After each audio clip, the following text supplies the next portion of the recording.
across the UK, on DAB+, on YouTube, on your mobile, and on your side.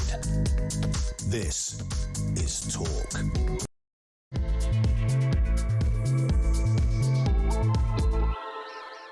Well, isn't it remarkable the way that Keir Starmer and all of his friends in the North London liberal elite claim to be decent people, honourable people, honest people, people of integrity. Keir Starmer's entire pitch to be Prime Minister was just he was a better person than you are, a better person than I am, and a better person than anybody in the Conservative Party. Well, let's be clear on what he did.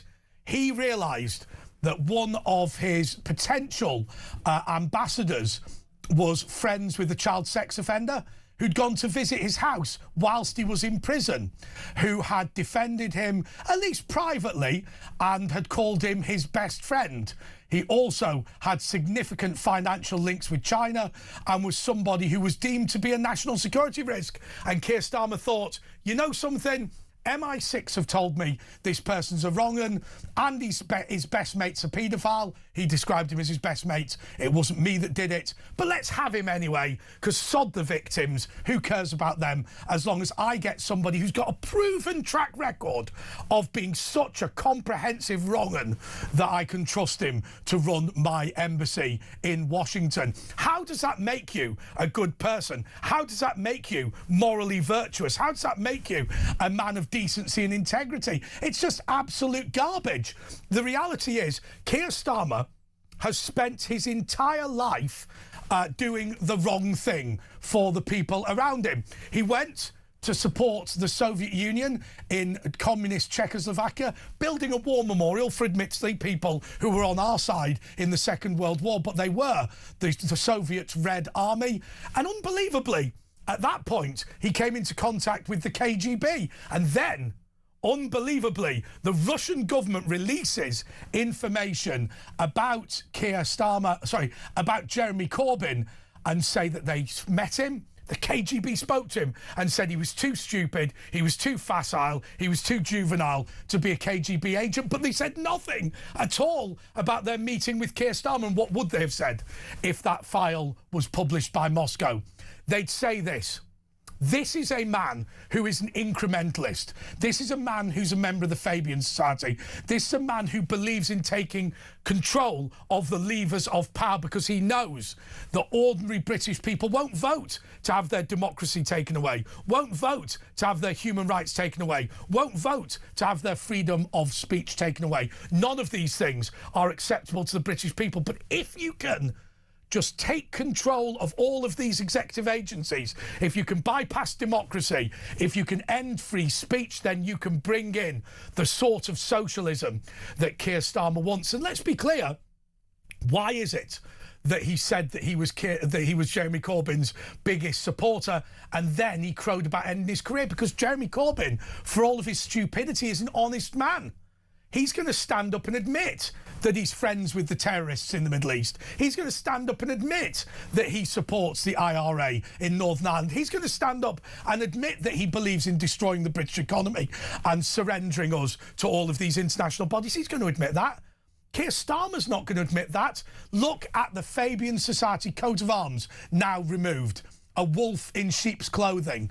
They are a group of people determined to take over the levers of power in order to force down our throats an illiberal, an economically damaging and a dictatorial form of government. Mandelson was the chief architect of that under New Labour. When they talked about the stakeholder society, what they meant was, whichever way you vote, nothing changes. Now, this show is going to be about Peter Mandelson, and it's going to be about the dishonesty of Keir Starmer. But can we just remind ourselves of something that the Human Rights Commission, the Equality and Human Rights Commission, which was instructed by the Supreme Court to comply with the law, has decided it's not going to do it. Now, just to remind you, the Supreme Court ruling about what constitutes a woman was not a change in the law. It wasn't judge-made anything. It wasn't a judicial overreach or any of those things we complain about.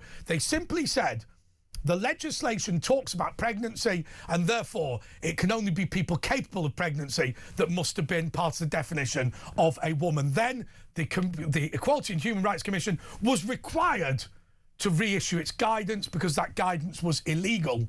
And what have they done? They initially proposed that they were going to keep men out of women's toilets, but now they have changed their mind. Why is this all the same thing? Because when it comes to the transsexual agenda, when it comes to Peter Mandelson, when it comes to, I was about to say Brian Epstein. Brian Epstein had absolutely nothing to do with it. Jeffrey Epstein had something to do with it. When it comes to all of these issues, these are people who pretend to have your best interests at heart, but in reality will do absolutely anything to take control of the levers of power for their own gang, and their gang is incredibly, incredibly small.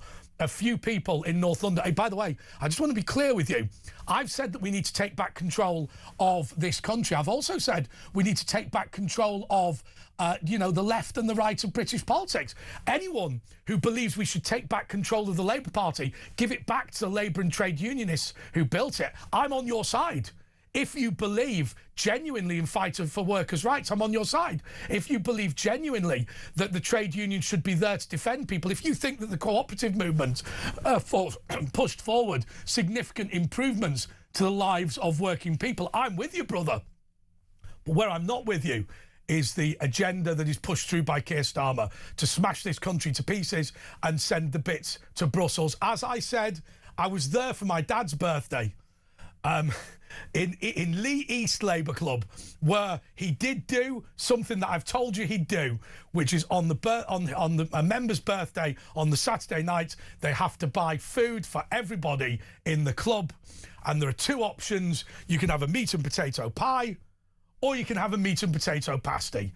There is no pescatarian option. There is no vegetarian option. There is no transgender toilets. There's no lesbian diversity training days in Lee East Labour Club. There's just a group of ordinary working class people who believe in this country and who have been comprehensively let down by the Labour Party. A Labour Party which knew that Peter Mandelson had been so badly discredited, but you know what? They thought to themselves, "Hey, the victims of Epstein are a price worth paying to have such a wrong-un as our man in Washington DC." I'm joined by Phil Dave, who is a talk presenter and an editor at Talk. Phil, I've talked for ages. Your response?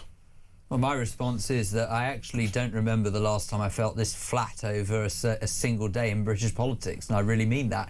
You know, we need to comprehend the magnitude of the situation we find before ourselves, and that is that the Prime Minister of this country, at absolute best, allowed his cronies around him to give the thumbs up to a despicable excuse of a human being to become if you like, a guiding, leading figure, if you like, in our British politics. So, you know, obviously to represent British politics in America, still be given the post in spite of what they knew, and this is supposed to be okay.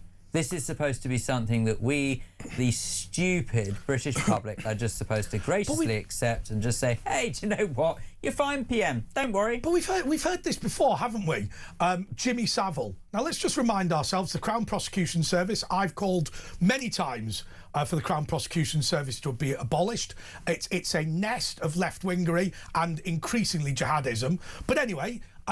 When he was the Director of Public Prosecutions, which would exist whether there was a Crown Prosecution Service or not, he turns around and he says, "I didn't know about Jimmy Savile. I wasn't the person that dealt with it." The Crown Prosecution Service was established by Margaret Thatcher in order to give people equal justice. So whoever you are, no matter how famous, no matter how rich, no matter how powerful, the prosecution policy is the same. If Jimmy Savile had worked in a chippy, he would have gone to court. The reality is, under Keir Starmer, the biggest challenge the Crown Prosecution Service ever faced, he flunked it, and his answer was, I didn't personally look at it. Well, my argument is, it was your job to look at it, and if you didn't know to look at the Jimmy Savile case, then that just proves you're incompetent. I mean, that's the whole point, isn't it? Is exactly the same thing, and he's saying exactly the same thing about now Mandelson. that he's the Prime Minister. He's saying, oh, well, I didn't know. Oh, it wasn't me. And, OK, well, even if it wasn't you, how much did you know, Prime Minister? What did you know, and what were you hiding from the British public when you put your name forward to be the next Prime Minister of this country? What exactly did you have up your sleeve that you weren't telling us because you knew it would make you look like the sleazeball that you absolutely are? Honest to God, I'm so fuming that this waste of space is our Prime Minister. But what happens to the people that tune into this channel who, look, and there are these people who don't necessarily politically align with us? What is your answer to somebody who says, oh, come on, Phil Dave, he's not a Keir Starmer fan, he's never pretended to be a Keir Starmer fan, we assume he didn't vote for Keir Starmer, and this is perceived to be a right-wing channel? What's your answer to that? I know what my answer is. My answer is the man stood in front of the House of Commons and told a barefaced lie, and not the first time. All right, well, I will put it to you that if you want an example of how I couldn't care less if someone is Labour, Conservative, Reform or anything like that, I have openly said before that on an occasion where I've met Wes Streeting, who is the current Health Secretary, I actually sort of was fully prepared to go guns blazing at him, really give him a hard time when I actually interviewed him. And instead, rather than that, I actually found him to be so charming that I couldn't bring myself to do that. So instead, I had a very civilised conversation with him. I'm not saying that Wes Streeting is perfect by any stretch of the imagination. My God, compared to Keir Starmer, he is an absolute golden child. And the way I look at it is, I don't care what colour you are politically, I care more about how much integrity you have as an individual and certainly as a politician. The fact that this man is our Prime Minister. Prime Minister's office is nothing to be sniffed at. It is a position of the most tremendous honour. And Keir Starmer, as far as I'm concerned, not to be too blunt, it feels today as like he's just defecated all over that. It's I agree with you, but I'm gonna play devil's advocate for a minute. Do you know what? That's the second most well-known position in the Catholic Church, and they got rid of it. But anyway, the office of the devil's advocate, I would have loved that job. But anyway, I will play devil's advocate for a minute. What if you sit there and you say, look, Donald Trump will AI himself. Donald Trump is an unknown quantity. He is somebody who is going to break the rules in a way that perhaps no American president has ever broken, certainly in recent times. We need somebody in Washington who can charm him and take control. Mandelson has got a number of amazing skills, and I am choosing willfully to overlook the friendship with Epstein and some of his previous resignations. Why would I be wrong to say that? Because I think that is the biggest two fingers up to the victims of Epstein that I could possibly think of. And what if I was willing to do that? Well, if you're willing to do that, I would say that you'd have very questionable scruples. That's my humble opinion. I fully appreciate there will be some who say, look, it's a handful, and this is not me, by the way, there would be some who would say, you're talking about a handful of people in the grand scheme of things, and actually you have to put the interests of the country first and foremost. You can't look to, say, a small collection of individuals. But it's more about what message that sends out on a wider scale, right? And even if you are heartless enough that you could look at the victims of Epstein and put them to one side, now look at a slightly larger picture and say, to all victims of sexual abuse of some description, if that gives them the message that your Prime Minister and his associates don't give a damn about you, how does that make them feel? And that's what I would argue, because victims of sexual abuse, I don't really like the word victims, survivors of sexual abuse, are far more prevalent than we give credit for. Well, I think the other thing that worries me about this is I think that quite often the reason people have got away with it is because we talk about child sexual abuse, and I think people think you have to have both. So my point is this. These people were young women, you know, they weren't 8-year-olds, right? They were young women, and they were coerced and bullied and whatever. And I think that because they're young women, so as an example, Epstein gets convicted of having sex with a 17-year-old when the age of consent is 18. I think people forget that it's not about the age, it's about the level of coercion. I mean, this whole thing about these Russian girls, or rather, sorry, Eastern European girls, we don't know that they were from Russia, who were taken to Epstein Island, couldn't speak English, thought they were going on a modelling job, and ended up, you know, 5 in a bed with some old git. I mean, that must have been absolutely terrifying. Totally. And they were presumably over the age of 18. Well, I mean, not to mention, of course, if they couldn't necessarily speak the language to defend themselves, and they were just, who knows what circumstances they were subject to, I would personally rather not think of it. I'm sure other people wouldn't as well, especially if they're of a nervous disposition, of which we apologise. But the point being is that you wouldn't want to imagine what they went through, but I could strongly suspect that it was deeply unpleasant, and that is putting it very mildly. But But let's not forget the lasting damage. You know, we now are all in the position where we've learnt the shocking truth, and we sort of get the chance to move on. Let's not forget those who actually went through it will never get the chance to move on. It just so happens people around them now know about it. But I will tell you one of the other problems. I'm incredibly against prostitution, and I'll tell you the reason. Agreed. Because I think it's rape with compensation. Right, I honestly do. Struggle to argue that. Yeah. I do believe that, and I think that there was a great tendency for people to say, well, you know, look at them, they're just trash. They got paid to be there. You know, who cares? We don't have to. You know, if you think about the Prince Andrew situation, all that he's basically saying is, I hung around with this bloke, met a few birds, and they appeared to be happy. Not, I asked myself a question about how this whole thing was being engineered and why all this was happening. I think there's so much of the whole let's not bother asking any questions. Well, it could also suggest that it was just because some individuals are lucky enough to live a life that is so privileged that they don't need to question what's going on as long as they get what they want.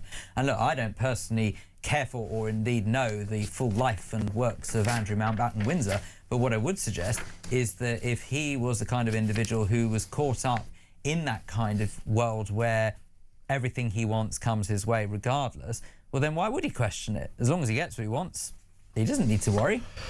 Yeah, I think that's absolutely right, and I think it is this. Well, they're just trash, and they can be paid, and it's all fine. Well, okay, so let's talk about a bit about that, if we may, for a second, because I absolutely agree with you, by the way, on the argument about prostitution. I personally think it is. And by the way, I just want to say one thing before you say that. I accept that there are a few high-class call girls and presumably call boys. But actually, the vast majority of people in prostitution are either being very badly exploited, so just being compensated, or they're people who are just drug addicts who are victims of abuse in the past, you know, walking the streets of Sheffield for a bag of crack. Yeah, look, I fully anticipate there will be some who listen to this who maybe know people who are in the prostitution world who would say, you've got it completely wrong, it's empowering, they do it because they want to. I don't personally buy into that at all. I've never bought that argument. I will never accept that argument, and the reason why I won't is because if we have a day and age around us, a society where it is that easy to make money doing something which I humbly believe is pure sleaze, and I'm sorry, I do, that's my opinion, versus being able to go out into the world and get a sort of what I might describe as a sort of an everyday job that doesn't require lowering yourself to a product, well then what does that say more about the country we live in and the world we live in,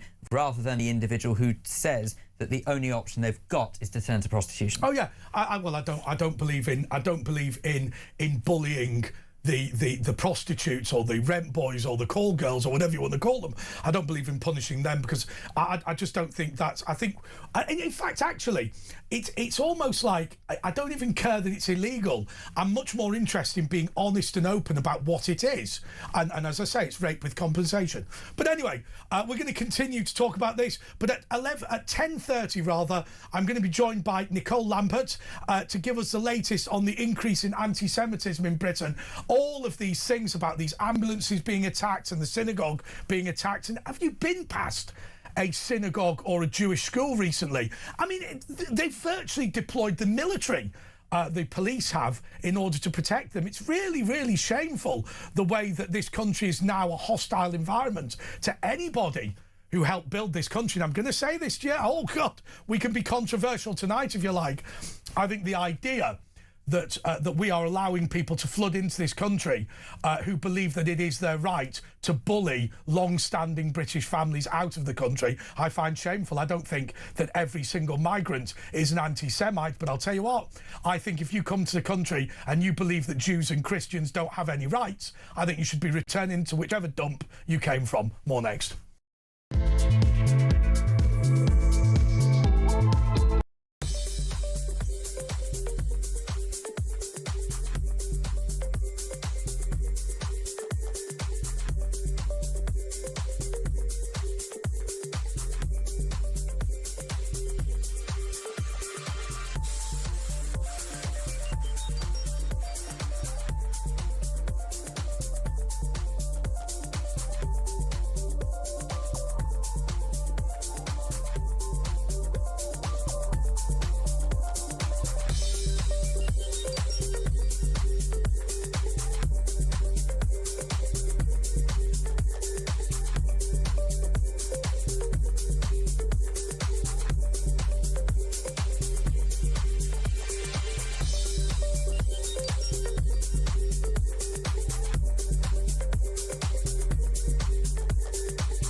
Across the UK, on DAB+, on YouTube, on your mobile, and on your side. This is Talk. Okay, this is The Late Show with Andre Walker. Asher Gould is in Eastbourne. Phil. Is he? I've always thought about this. That must be very strange.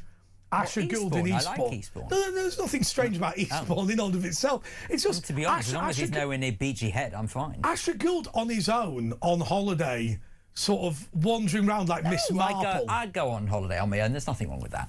Would you? Yeah, I love going on holiday on my own. It's the best. Do you? Where have you been?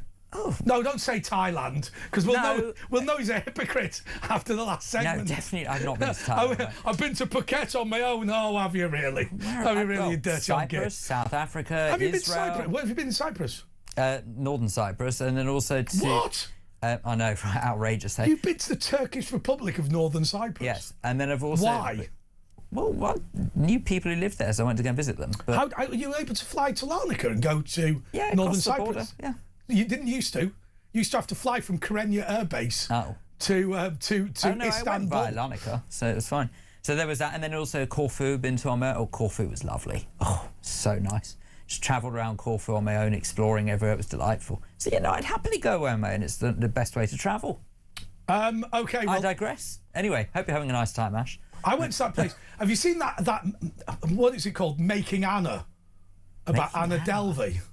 No, Finding Anna or something, where she stayed at that place in Morocco, La Montmenier. I don't think so. Where Winston Churchill used to... Yeah, I stayed there. No, come on, you can't leave us hanging. We need to know what it is now. What is this? It's said to be the best hotel in the world. No, the production. Oh, it's a film about a girl called Anna Delvey who goes over to New York and basically fakes it till she makes it. Basically, just runs up massive bills in hotels, and just she gets done for fraud in the end. I was going to say we don't condone that, but yeah. She goes to La Montmenier and gets a suite and stays there for 2 weeks, and then she ran up $20,000 in bills and put it on Vanity Fair's corporate card. Who spends 20k on a hotel? Come on. It was a nice hotel. It should be for that. I didn't pay 20 grand. I didn't pay 20 grand. Rent. Anyway, I thought we'd have a bit of a laugh with Phil because we've been quite serious so far in this show. But okay, let's have a look at this clip. Last week, Prime Minister Keir Starmer spoke on the Peter Manson appointment, saying that due process was followed. I know I sound like Nelson Mandela when I say that, but let's take it away. As she and the House would expect, full due process was followed during this appointment, as it is with all ambassadors, the ambassador has repeatedly expressed his deep regret. He is right to do so. He's now playing an important part in the US-UK relationship. Mr. Speaker, as I say, full due process was gone through in relation to this appointment, as would be expected. As for the publication of documents, as she well knows, that's subject to a procedure which includes an independent element. Be subject to the usual procedure. By the way, just to be clear, that last bit's a lie. Technically, he wasn't lying. Technically, full due process was carried out. But he doesn't say what the findings were. That's a reasonable point. So technically, he's not lying. But he was lying at the end. When there's a humble address, something, by the way, that he brought back, which hadn't been used in like 200 years until he brought it back. A humble address, you should publish all the documents, which he has refused to do. But anyway, earlier today, the leader of the opposition, Kemi Badenoch, who, by the way, is doing okay, right? You know, we've slagged off the Conservatives on this show so many times, and I think they've blown it in terms of getting support at the next general election. But she has done quite well. But Kemi Badenoch spoke about the Peter Mandelson affair, stating that Keir Starmer misled Parliament. Go. Three serious concerns here. The first one is that on the 10th of September, the Prime Minister misled Parliament by saying the full due process was followed. If Mandelson failed the security vetting, full due process was not followed. Misleading Parliament is a resigning offence. On the 5th of February, at a press conference in Hastings, the Prime Minister said that Peter Mandelson cleared the vetting process. This is not true. That means he broke the ministerial code by saying something deliberately untrue. He misled the country. And the third thing is that it looks like there's been a cover-up, because we had a humble address in Parliament where we asked for all of the documents. This did not come out then. It's gone to the press. That means that something was being covered up. I'm just trying to work out which office in Parliament that was. Why wouldn't? If you don't know, I certainly don't know. No, I thought it might have been the 5th floor of Paul Culler's house. Anyway, let's have a read of some of the texts. Andre, I fully agree with Phil. Keir Starmer, this useless excuse of a man, a top KC barrister, previous chief prosecutor, and then the Prime Minister of our nation, seems to have forgotten it's the truth, the whole truth, and nothing but the truth. How the hell did he get so far up the political ladder, being so vacuous and inept? Nothing but spin and lies. He has to resign. And that's Jason, who admits to being a little bit grumpy. Andre, wait till Trump finds out Starmer and the government sent someone over to live, work and be around him, his wife, kids and officials in the White House who failed the vetting. That's Matt in Hove. Yeah, what impact do we think this... Well, you say that, but I mean, I'm guessing that Trump already knows this now. So, I mean, you say wait till he finds out. I think that, to be honest with you... He's no Churchill. Well, I think there's that, definitely. I think, to be fair, that President Trump has got slightly more important things to worry about than whether or not Starmer is a lying sleazeball. So... to tell you the truth, I don't actually think anything will happen, because we already know he's got such an understandable disliking for the Prime Minister of this country. I don't really sort of think he'll do anything. You know, look, you've got a degree of knowledge on the Middle East, or at least a degree of interest in the Middle East. But I've asked this question before. Why should... That was a very good precursor, well done. Why should the United States of America support security in Europe when Europe is not willing to secure American security in the Middle East? Well, the main reason why is because that security in Europe is essential for the survival of the West.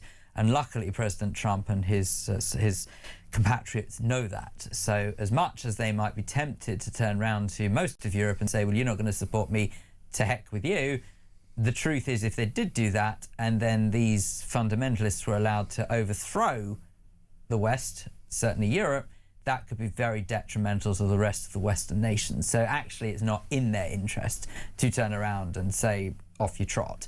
So I understand. But what if I mean, I've said on my YouTube channel, it's easy to find. You just go on YouTube and search Andre Walker. If you want to follow me after the show, but hit that subscribe. I've said previously that I think it'd be great if Donald Trump did issue notice that he was going to leave NATO, because what it does is it sparks a one-year negotiation before you're actually allowed to leave, and I suspect that that doing that may actually solicit some results, because it has to be said, Europe is paying significantly more on its security. And just to remind everybody, and I don't like unlike, I'm not James O'Brien, I don't want to talk down to the audience, but what people forget is this 2%, 3%, 4% of GDP is not a payment to NATO. It's a payment for your own military, right? So if you want an Air Force One for your king or president, that can be included. If you want to build a big bunker under your national parliament, that can be included. You can have every single child in the country in the Sea Scouts, and that counts towards NATO. Just as long as you do something that's military related to protect yourself. He has managed to push up that spending. Yeah, no, I get all of that, but my argument would be is that Trump knows that NATO is, as things stand, better off together than falling apart. NATO in itself, as it stands, is already quite vulnerable towards the threat from not only fundamentalism, but also from the threat of North Korea, which I don't take as seriously as I take the threat potentially from China and Russia. I'd say Russia, Putin is usually all mouth, no trousers. And if you turn to me and say, but what about what he's doing in Ukraine? Well, that's very different. He wants to regain the USSR and he sees Ukraine as part of that. He doesn't really care about overthrowing Europe. No, he doesn't. Whereas with China, clearly they do care about being a global superpower. And the same with Kim Jong-un, again, all mouth, no trousers. He just knows he's pointless and he wants to be taken seriously. You made that point, and I think it is important to remember that most Americans do not care who runs Kiev. They just don't. Right now, I accept that Vladimir Putin needs to be put in his box. I'm more pro-Russian than most people, but not pro-Kremlin, of course. Mind you, I think we're probably all in that boat where the Russian people are not to blame for the activities of the Kremlin and have been the biggest victims. But you know, it's Europe's priority to do something about Vladimir Putin. It's Donald Trump and America's priority to do something about the Ayatollah. And my view, if there's going to be a global alliance for peace, we have to be supportive of both of those aims. You see, it's curious. I actually think it is Europe's biggest responsibility to also do something about fundamentalism. And I'll make this very clear because I've always tried to maintain a distinction between the two, because even calling it radical Islam, I think, is disingenuous to some degree. What happens is that the fundamentalists will carry out something, in inverted commas, in the name of Islam, so they can hide behind genuine, peace-loving Muslims. You just have to look at the developed Arab nations to know that they would genuinely hide behind peace-loving Muslims so that the Western world is so terrified that they won't call out their actions, as anything, if they try and stand up to them, is racist. And that's personally what I think is Europe's biggest threat at the moment, is fundamentalism. They're not tackling it. They're not taking it seriously. Sleeper cells, please, they're starting to wake up. They are here. They're in every country in Europe. Get a grip and realise the threat that is on our doorstep. Russia is not a threat on our doorstep. Fundamentalism is. OK, we've received a statement from Keir Starmer. Do you want to hear it? I didn't know he listened. OK, so Keir Starmer is going to tell the summit that he's attending, which is a security cooperation summit. He's going to say that reopening the Straits of Hormuz is a global responsibility. Well, surely Donald Trump said that about 2 weeks ago. And so anyway, the Prime Minister is expected to tell a group of world leaders that the following: the unconditional immediate reopening of the Straits is a global responsibility, and we need to act to get global energy and trade flowing freely again. Emmanuel Macron and I are clear in our commitment to establish a multinational initiative to protect freedom of navigation. We must reassure commercial shipping and support mine clearance operations to ensure a return to global stability and security. That is going to be a meeting, I think it's actually of the Maritime Navigation Initiative. Well, I think that's remarkably hypocritical of him. I don't disagree with the statement, but well, I'll tell you what we'll do. Once again, a bit like that boat that we sent off to Cyprus. It's about 3 weeks too late, but well done. Exactly that. Well, look, there is a major concern at the moment about the way that British Jews, and indeed Jews across the Western world, are being threatened. I personally strongly believe that all British nationals have a right to worship worship in the way that they want to.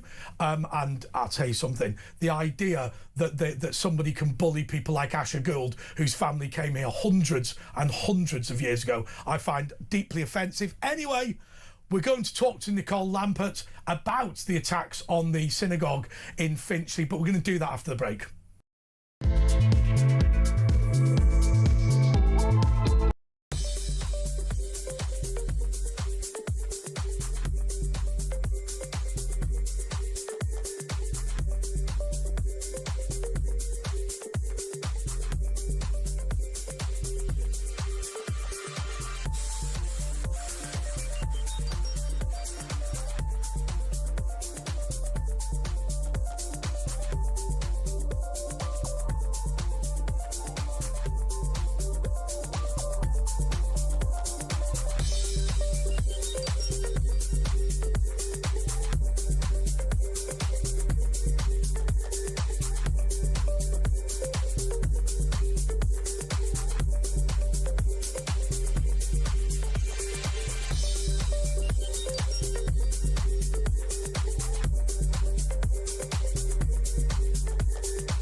Across the UK, on DAB+, on YouTube, on your mobile, and on your side. This is Talk. Okay, well, let me tell you something that I said. That the Member of Parliament for Finchley and Golders Green was bullied out of his position, the Conservative Member of Parliament, because he was perceived to be gay and perceived to be Jewish. Only one of those is true. He was actually gay. He wasn't Jewish.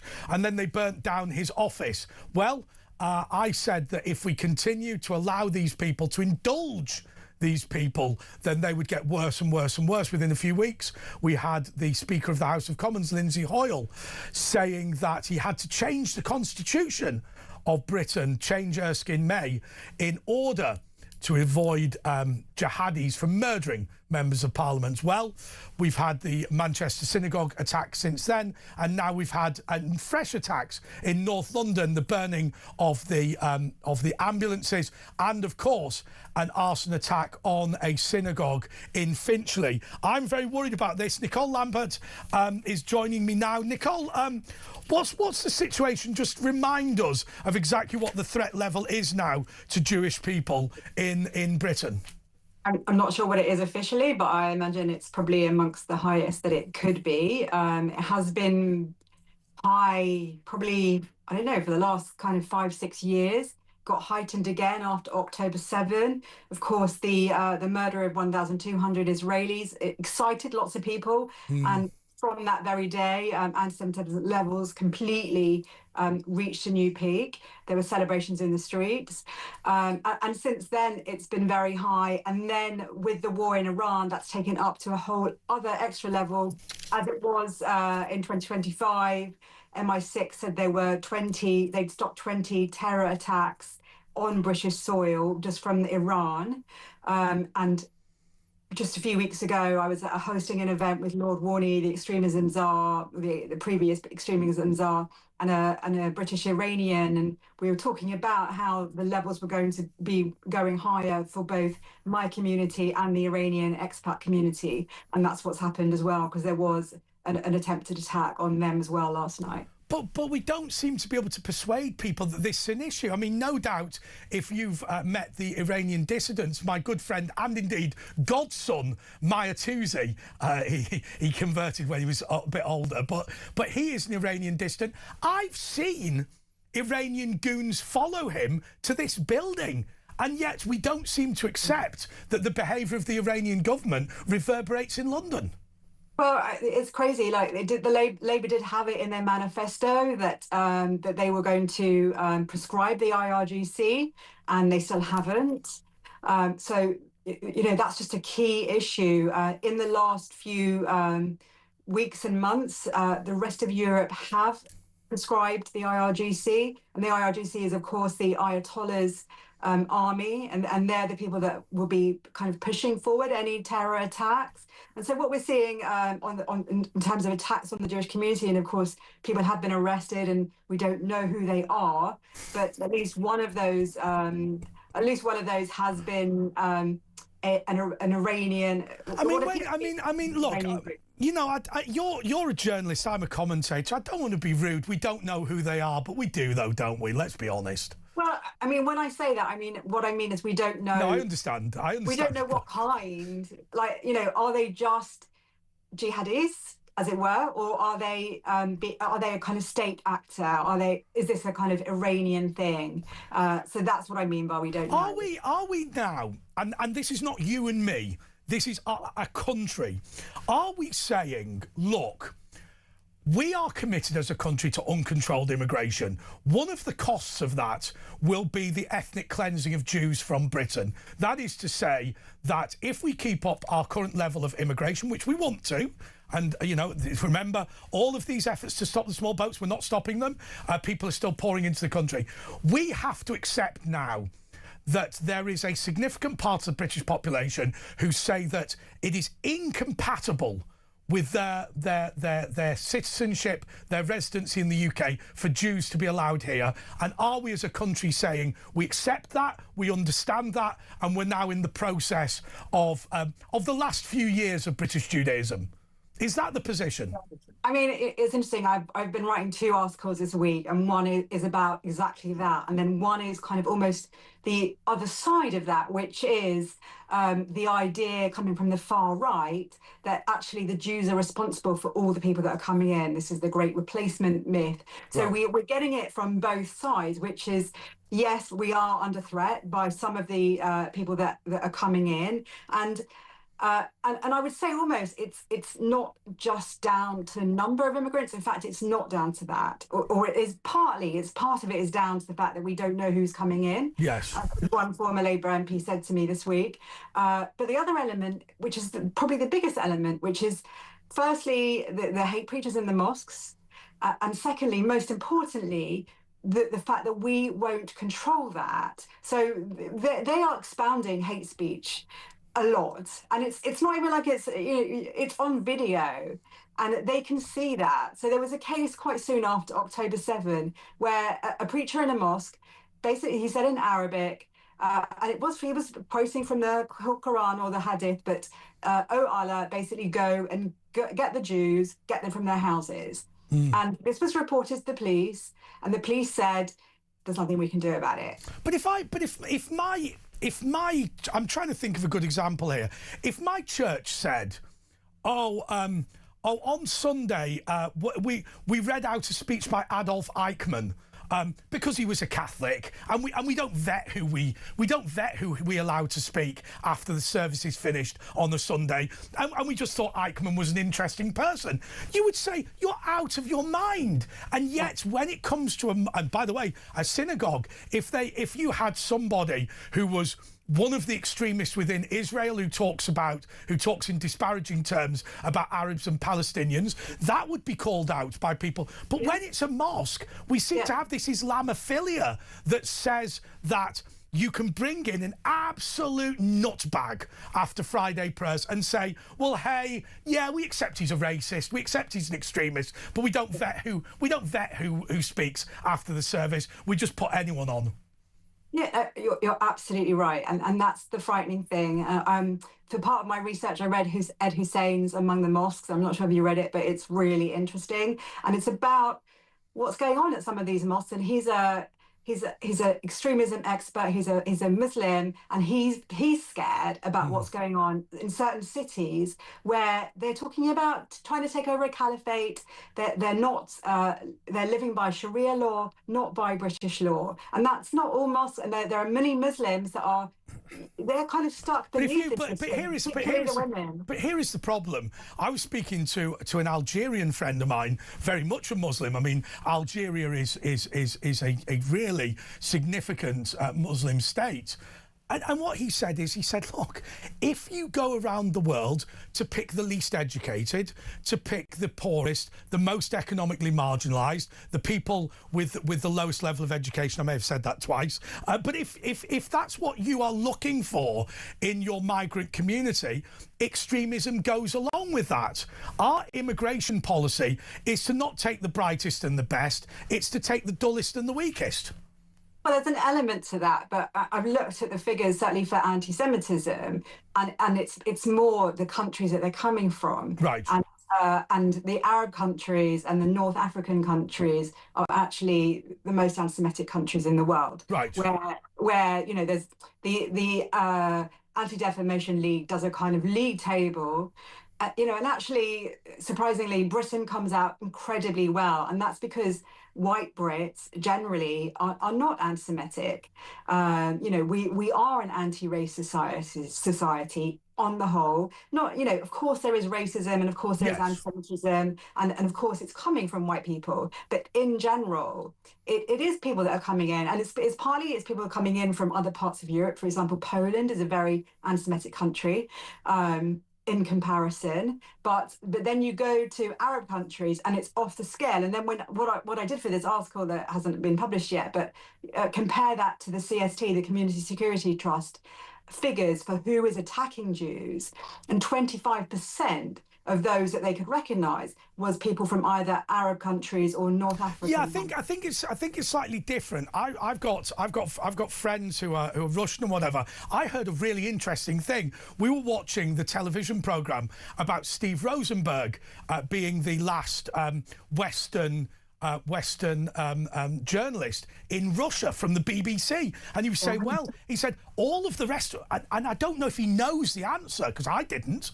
He said all the rest of them have been thrown out, but I, as the bureau chief for the BBC, not only do they let me stay in Russia, but they always let me ask a question. And my Russian friend said that's because he's a Jew, and I said what? He said the reason why they go to Mr. Rosenberg from the BBC is so that everybody watching in Russia goes, oh, it's the Jews that are against us. Don't worry, it's the Jews that have forced the West to be. And I thought to myself, if I ever met Steve Rosenberg, whether I'd actually tell him that, because that's really fascinating. It's very much a double-edged sword, but because of the name and because he has what would be classically considered a British Semitic look, if I was to put it that way, that's apparently why they. But I've noticed.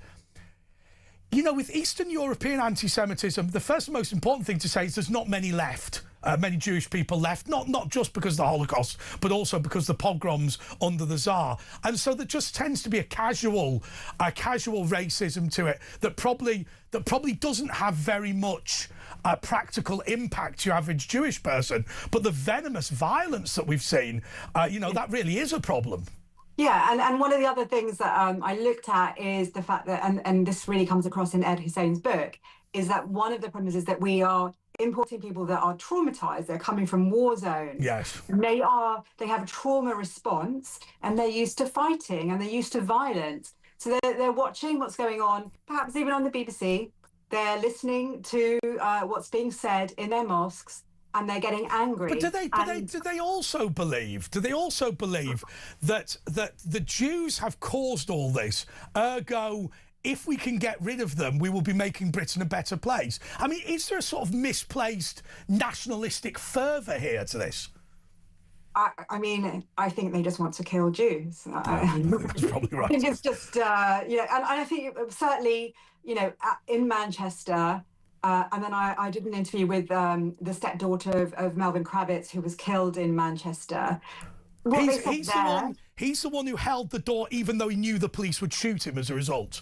No, he's the one. He was walking into synagogue. Oh, okay. And he was stabbed. Because I have to say, a George Cross should have been given, or I mean, it may well be given, but to those guys, anyone with any sense would have known that if somebody comes in with an assault rifle and shoots the guy in front of you, standing behind the door and holding it will offer no protection. So I think that those guys sacrificed their lives to save the people inside the synagogue. That's my own view. Yeah. Of course, we can't ask them, but yeah.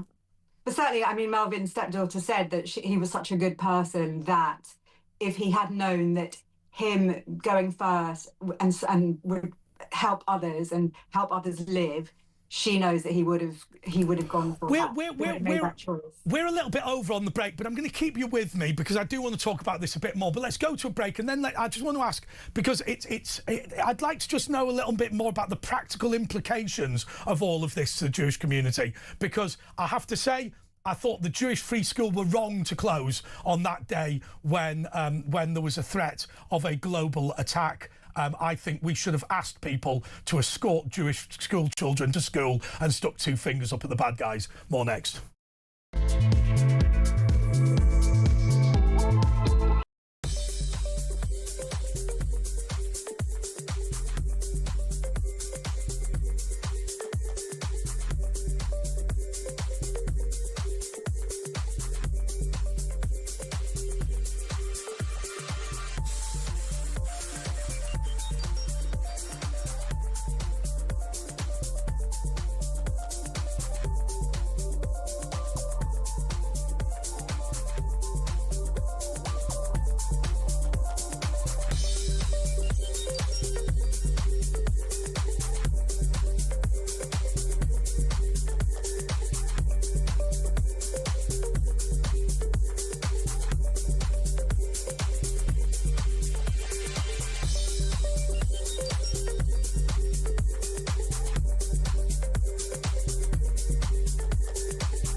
Across the UK, on DAB+, on YouTube, on your mobile, and on your side.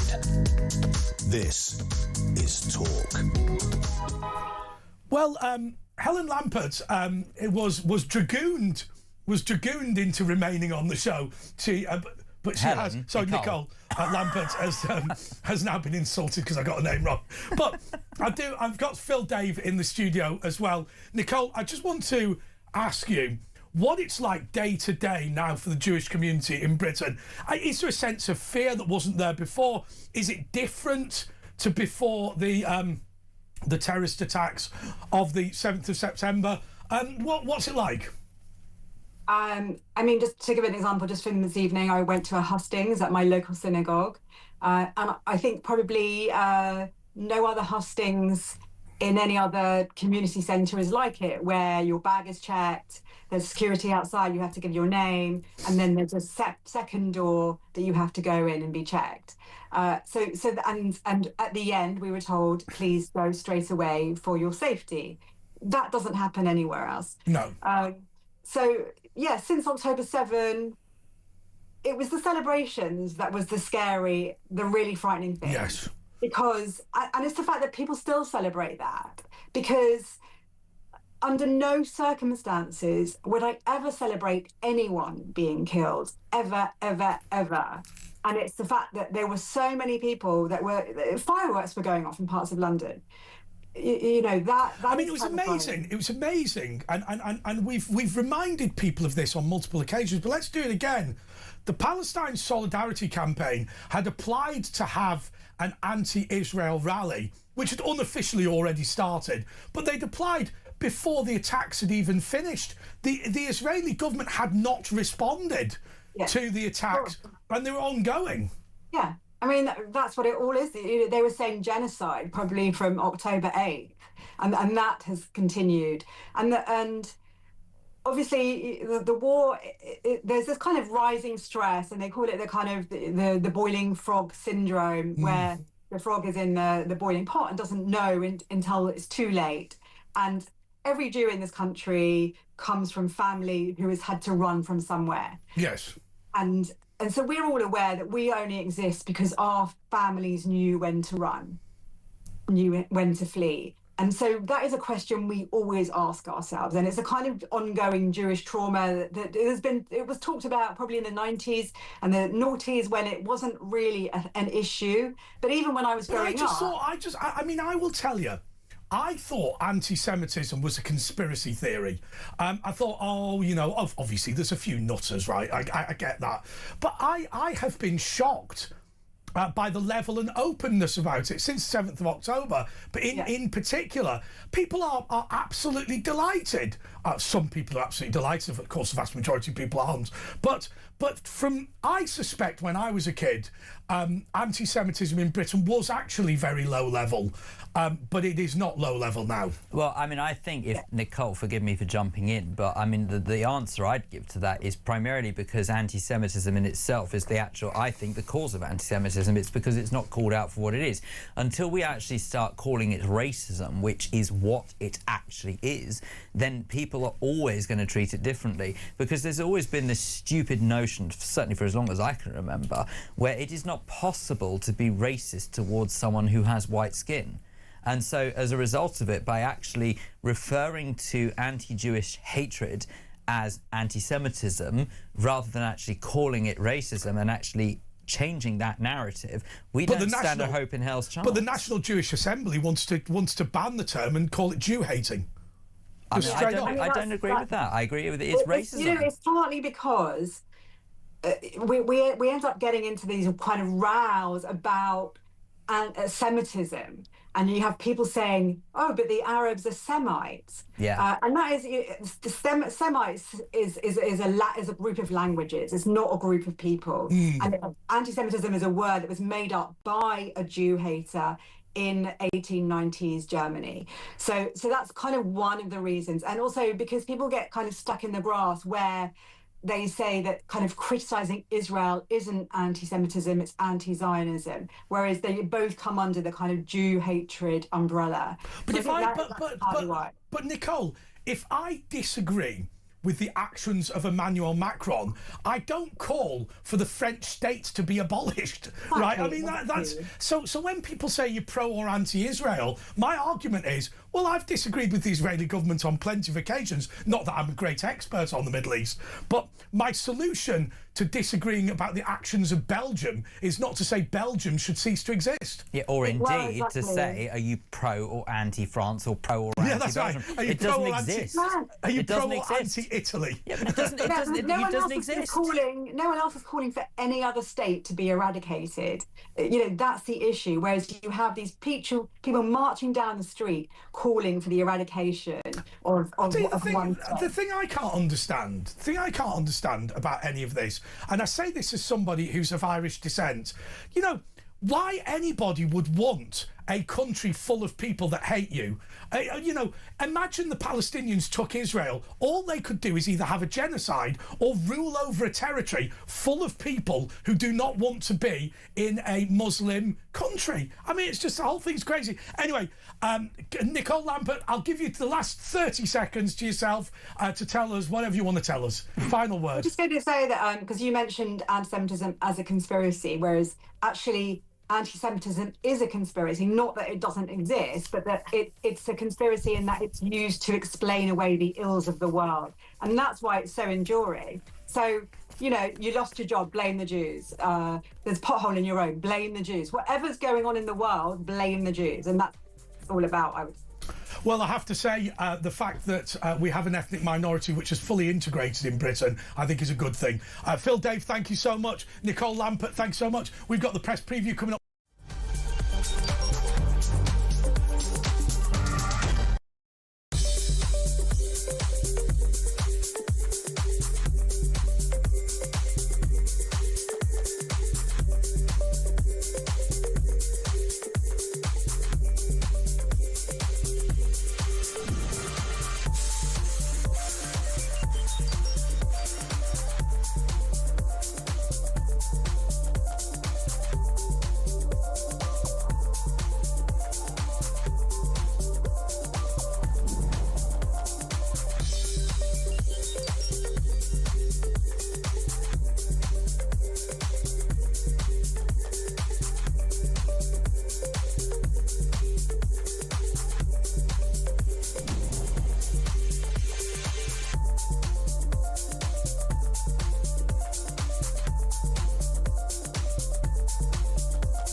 across the UK.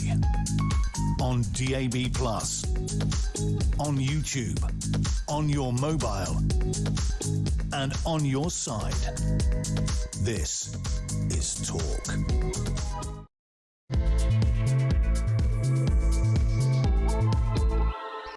This is the press preview with Andre Walker and Pete Barnes. Asher Gould is bizarrely on holiday in Eastbourne. I've always wondered what that was like. I don't want to know what that is like. No, it's just going to be, that is going to be at best That's a state strange. secret that we don't need to know the answer to. Strange.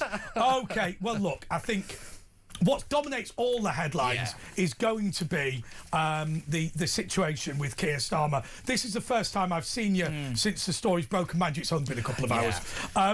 So what say you, Pete? Is he going to go? No. I don't think he will. Why? Because because of that. Like, it's Keir Starmer. The rules don't apply to him. We haven't got rid of all of his Horcruxes, like in Harry Potter, yet, for him to actually be able to get rid of him. Because in my head, the way Keir Starmer operates is, don't answer a question I didn't ask. So what that means is he has complete deniability on everything. So he has not misled Parliament in his mind. He didn't know that this was being overridden. Whether the information was there or not, he didn't know. So he can't really be pinned down on this misled of Parliament. The way you get him is he actually backed the system, he backed the vetting, and he backed Mandelson. That is what you should get him on. You can't get him on misled Parliament. Until you find this one document that links the two, Starmer and the override, you can't get him on that. Because this is how lawyers operate. It's the framework that's going to get us. But what about talking in legal terms, and we're not lawyers, but talking in legal terms, what about the absolute liability? That is to say, in the old days, I hate it when people say that, but in the old days, the fact that he believed the process had been properly followed would have been enough for him to resign. Oh, yes, without a doubt. Because you would have said, so just to explain the absolute liability, it's incredibly easy. If you go and apply for a mortgage, you sign to say, to the best of your knowledge, it's true. Yeah.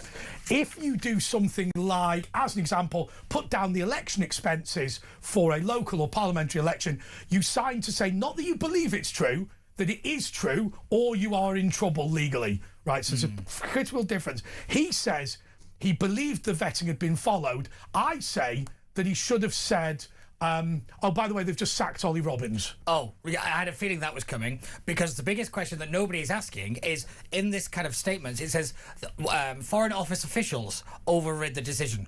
Who? Yeah. The Foreign Office is a building and a postcode. That is it. It's a building. It is people. Out of everything we've seen this year, whether it be the Axel Rudakabana report, whether it be this, whether it be the one into the Manchester Arena bombing, it is always an institution that has made the problem. That is incorrect. People make up institutions. We have to start naming the people that were supposed to do a job and did it badly.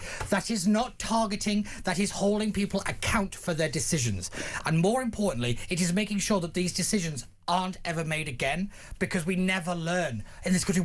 I've sat in this chair for the last 3 years, and I basically have the same story on repeat, because we don't learn from our mistakes. And we've got to start drawing a line as saying, well, okay, so fair enough, it was a Foreign Office thing, but who in the forest? Because I tell you now, Ollie Robbins is an advisor. David Lammy was the Foreign Secretary. David Lammy should be resigning or being fired right now. Okay. He should have gone before Ollie Robbins. Okay, well in that case, let's call this some breaking news. So there's some breaking news now, which is Sir Ollie Robbins will leave his post as permanent Under Secretary at the Foreign Office. You'll remember Ollie Robbins. He was the Brexit negotiator for Theresa May. Incredibly tall chap. Unfeasibly tall, and he's a well-known figure within the Foreign Office. He's apparently now going to leave his role. Oh, that annoys me. Leave his role. No, fired. It's not going to happen. But we have to start firing people. I know we always joke around, the only time you ever get fired is if you use the wrong pronoun. But that can't stand. This guy deliberately, if this is what they're saying, overrid this decision. That is a gross overstep. So just to be clear, if Ollie Robbins had made an off-colour remark about Epstein's victims, he'd have been fired. Yeah. But allowing somebody who gave succour to the paedophile that raped them that is okay. That's okay. He'll leave his role because all he did was allowed a man who befriended Jeffrey Epstein, who defended Jeffrey Epstein, who called himself Jeffrey Epstein's best mate.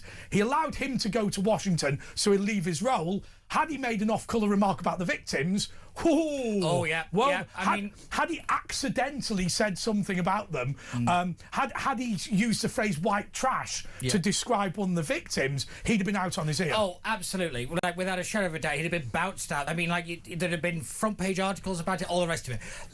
Allowing people to resign or leave their role is absolutely the biggest cop-out ever. Because what it says is, you know they did something wrong, but you don't want to nail them down for it. Because once you start nailing people down and saying you did a bad thing, they start squealing. And more importantly, the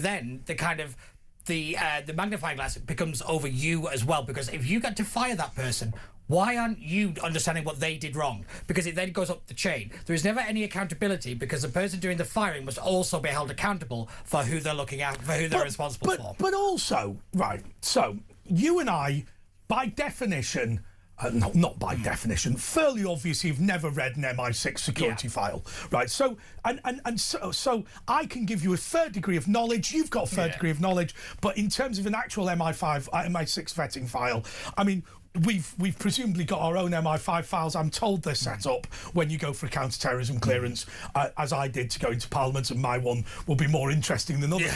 Colourful. Colourful. Always a card. It's an anthology. Always a card. But I mean, it won't have. It won't have what came back, and we know this from the humble address and the response. It said that the risks of appointing Lord Mandelson is, number one, he has significant business interests in China, i.e. he's basically an advisor to a load of Chinese companies. That is not dodgy, but worrying. So, and also, he stayed in the home of a convicted sex offender. I like to think of it as a traffic light system of, like, green, yellow and red. I think staying in the home of a known paedophile, big red mark.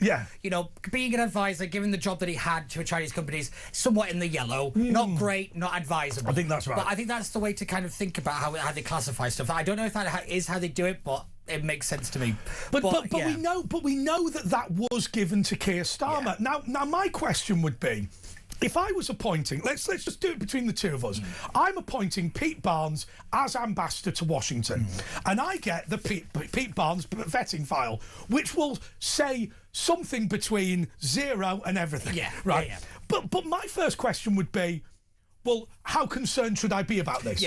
So as an example, they're going to say things like, I've been through all of his internet history. He's occasionally visited a porn site. I don't mean to be disrespectful, but that's likely. So I go, well, how worried are we about that? Well, he was completely open and honest about it. It wasn't illegal. That's the point. Fine. Okay. Right. So you're saying that you've done an interview with Pete Barnes. He's fictionally admitted to this because we are just messing about. And you're saying that's a green, to use your. So wouldn't he have said, you know, staying with a convicted paedophile, where does that fall in the? Well, this comes down. And they must have said it's as red. Well, it's not as red as it gets, but it's pretty red. Yeah, this comes down to whether he actually asked that question, because it comes down to the fact that what does Keir Starmer want to know about his decision? Because as we've seen, a lot of the things that he's done, it's always waiting for the report, waiting for the evidence, and that dictates his decision. But Pete, we've had this before. And by the way, this is the press preview, everybody, but we've got this breaking news about Ollie Robbins being asked to leave. But there's another legal phrase, which is knew or ought to have known. Right. So if I go into court and I say, I strangled my girlfriend, right, but I didn't know it was illegal to strangle somebody, therefore you can't do me for it. They'll go, well, you knew or ought to have known. Right? You know, you can't say, oh, my defence for shoplifting was I thought it was okay to steal food. You knew or ought to have known. Could you not say of Keir Starmer, he knew or ought to have known that staying in a paedophile's house was incompatible with being... I think it's two different questions. Is it on that one? Yes, he should have known. But the thing isn't here. His thing is, well, nobody ever told me it was overridden. So you can't know something if you weren't told it. That's got to be his defence. But hang on a second. If you get... I'm not defending it, but I'm saying that might be his likely defence. I understand that. And I think you're right. Where's his wriggle out? But if you get the vetting, it must have drawn a conclusion Well, that's the thing. Does it give the conclusion? We don't actually. We've not seen what the report says. Does the report actually? I know it says if you it takes on significant personal risk or something like that. But you go back to the old yes minister, yes prime minister kind of phrases. It's a brave decision. But if that's the kind of level it gives, it's not a kind of firm kind of yes, this is a good idea or yes, this is a bad idea. But I'm making up a vetting file. So one of the things that we're just making up, we're inventing the Pete Barnes vetting file. But presumably it says. Oh, he missed a few payments on his mobile phone when he was 23 or whatever. I don't know if it goes into that level of detail. Do we care? No. Okay, but I can't understand how you'd read the vetting file and go, and what was the conclusion? Right? Yeah. You must say, and is that bad? Yeah, you would think though, but then that goes down to that kind of, do you want to know the answer to that question? Or do you want to know what's enough that I can plausibly say yes to this thing? That's two different questions to ask. And that comes down to the honesty of Keir Starmer. Does he want Peter Mandelson or does he want the right person? That's what you've got to nail him down on. Because if he wanted the right person, you would ask, what does this report tell me? Exactly. If he just wants Peter Mandelson, he would ask, well, what do I need to know to justify Peter Mandelson? No. I tell you what you could say. You could say, right, okay. So we're still on the Pete Barnes fictional vetting file, and we're now on to missing payments for mobile phones in your 20s. Yeah. I go, okay. I want Pete Barnes. Right. You're not happy about him missing payments on his mobile phone when he was in his 20s. What can I do to mitigate that? Yeah. Right. Okay. Well, Prime Minister, what you're going to have to do is you're going to have to bring him in and you're going to have to say to him that financial propriety is absolutely paramount. And even though you were only 23 when you missed the payments, you still can't do that again. Fine. Or you can't have Pete Barnes because... Now, I would push back against that in a fairly... But how can I mitigate? What does this mean and how can I mitigate it? Ought to have been the question. Yeah, and that's the point. How strict was the questions? Yeah. How much detail did they really go into to actually justify him having the position? Because if they only did a surface level, they did the report, they followed the procedures... And then they might have got a little bit of the numbers wrong, and then therefore they went back and did it again. That seems to me what's likely to have happened. Which is worse. Let's now think this through in a logical way. So Keir Starmer starts by saying, no, actually, let's put this in chronological order, if you like. Keir Starmer receives the vetting report, which apparently doesn't flag any problems. And then he brings Peter Mandelson in for a discussion about the vetting report, where Peter Mandelson lies to him about his relationship with Jeffrey Epstein. Didn't lie to him. Don't forget, Keir Starmer has never spoken to Peter Mandelson. Okay. No. But that now seems to be a very important factor in this, because if he had spoken to Keir Starmer should have asked the question. Yes. But because they've been kept apart, Keir Starmer has this kind of gap in knowledge. So I think that is the bit what protects Keir Starmer. That's done deliberately. All right, I get all that, but I'm quite enjoying this discussion. But let me. I'm not from this perspective. I kind of feel very much on trial. People listening and watching might be bored, but senses about this, but. What did it... Right, okay, so I mean, I appreciate I'm drilling you on stuff that you couldn't possibly know the answer to. Yeah. But I feel like there should be a bright spotlight more than there is. Pete, your specialist subject, the lies of Keir Starmer. but okay. It's too broad, they couldn't have it for Master Plan. But okay. So, what did he say when they said... We've brought him in to discuss his relationship with Jeffrey Epstein. From day one. I still want to know. Wouldn't you just say why? Yeah. Why did you bring him in? Yeah. No, but I said this when this all first kicked off. I said, I want to know what Mandelson said that all of this was okay. Because it's telling a story, and there's this kind of expert level of PR and reputation management that I don't think anybody will ever achieve again. Because it's either that they deliberately ignored it or they fell for it. And now it's like they overrode. But when he said Mandelson lied, that means that Mandelson had been asked to give assurances on the Epstein thing. So I would say logically he was asked to give assurances. He gave those assurances, and that's fine. Yeah. So that would suggest that assurances were needed. Yes, it would. It would. That's a very good point. And it now goes back to the point that if it was overridden and he still lied, What's the gap here? Yes. Because there's a big bit of this that's not got any answers to it. Yes. And this is the bit that Number 10 really have to kind of fill this gap in and fill it quickly, because now you've shown Ollie Robbins the door, and you have to go back to the National Security Advisor, Jonathan Powell, who said, even he said this all seemed a bit rushed. And I've got to say, if he's your big red flag, if the red flag is waving a red flag, you've got a problem. Yeah, and I think this goes down to Jonathan Powell's literally got the red flag of China. Yes, literally. Sorry, but don't sue me. But no, I've got to say, but this listen, we've made jokes about him being a spy that many times. That many times. Yeah, but again, what do you imagine? But no, but this goes down to the fact that we are blaming process, because process is just a way of ticking the boxes. I completely agree. I think this is what we really have to nail down on, is that did the Prime Minister go off a tick box exercise to say that this was okay, knowing full well this is exactly the same conversation about Grenfell Tower. Yes, right. Where basic detail: building will burn down if it has cladding on it. They've decided to put cladding on it. Fire officer approves it. Oh, I don't care what forms exist in the middle of all that. Fundamentally safe building turned into outrage. Yes. Right? And somebody has to take accountability for the decision at the end of the day. Exactly. And nobody, I know they seem to have dropped this on Ollie Robbins, but Ollie Robbins is an advisor. He is not a elected politician. He is not somebody who is kind of accountable in the traditional sense of politics. So therefore, a minister has to have been involved in this, and the only person that can be is David Lammy as the foreign secretary. We are in difficult territory here, because I don't want to break the law on sub judice, but it's fair to say that the case being brought against Mandelson, which is being investigated, he may or may not be charged, is fundamentally about leaking information. Yeah. And the same for Andrew Mountbatten Windsor. And look, if he's lied, then he represents a risk to national security. Oh, without a doubt. I mean, all of this is a national security problem, because how on earth can somebody override the decision and the Prime Minister not know about it to one of the most, if not the most important job in the entire Foreign Office? There's that on its own is a national security problem, because who else have they appointed that we don't know anything about them, or whether they're actually the honest person for the job?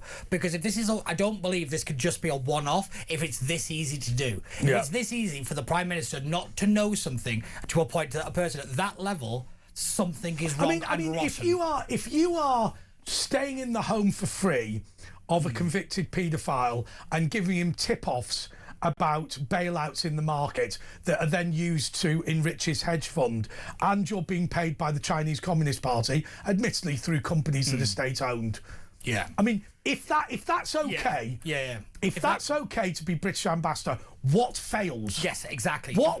If that passes the sniff test, how rotten does it have to be for you to start wrenching? And that's the real question, because I want to take Mandelson out of it and just make it just anybody. Because the process and what has gone on here cannot be just explained as a Mandelson problem. I mean, also remember, Mandelson's partner worked for Jeffrey Epstein's hedge fund. And what is his partner? Professional masseuse or something like that. It's not somebody who you would pay $4,000 a month. Was it? Yeah. Was it $4,000 a month? $4,000 a month, which is not the largest sum in the world. I mean, it is for people like us, but it's not in the overall scheme of things. But it just seems very clear that this person never went into the office. Yeah. And again, there is so many things that just don't pass that basic sniff test. And if like you said, if this is the standard where everything is considered fine, how bad does it really have to be for the system to actually correct itself? Because by the way, we've got local councillors who watch and listen to this show, and I will tell you,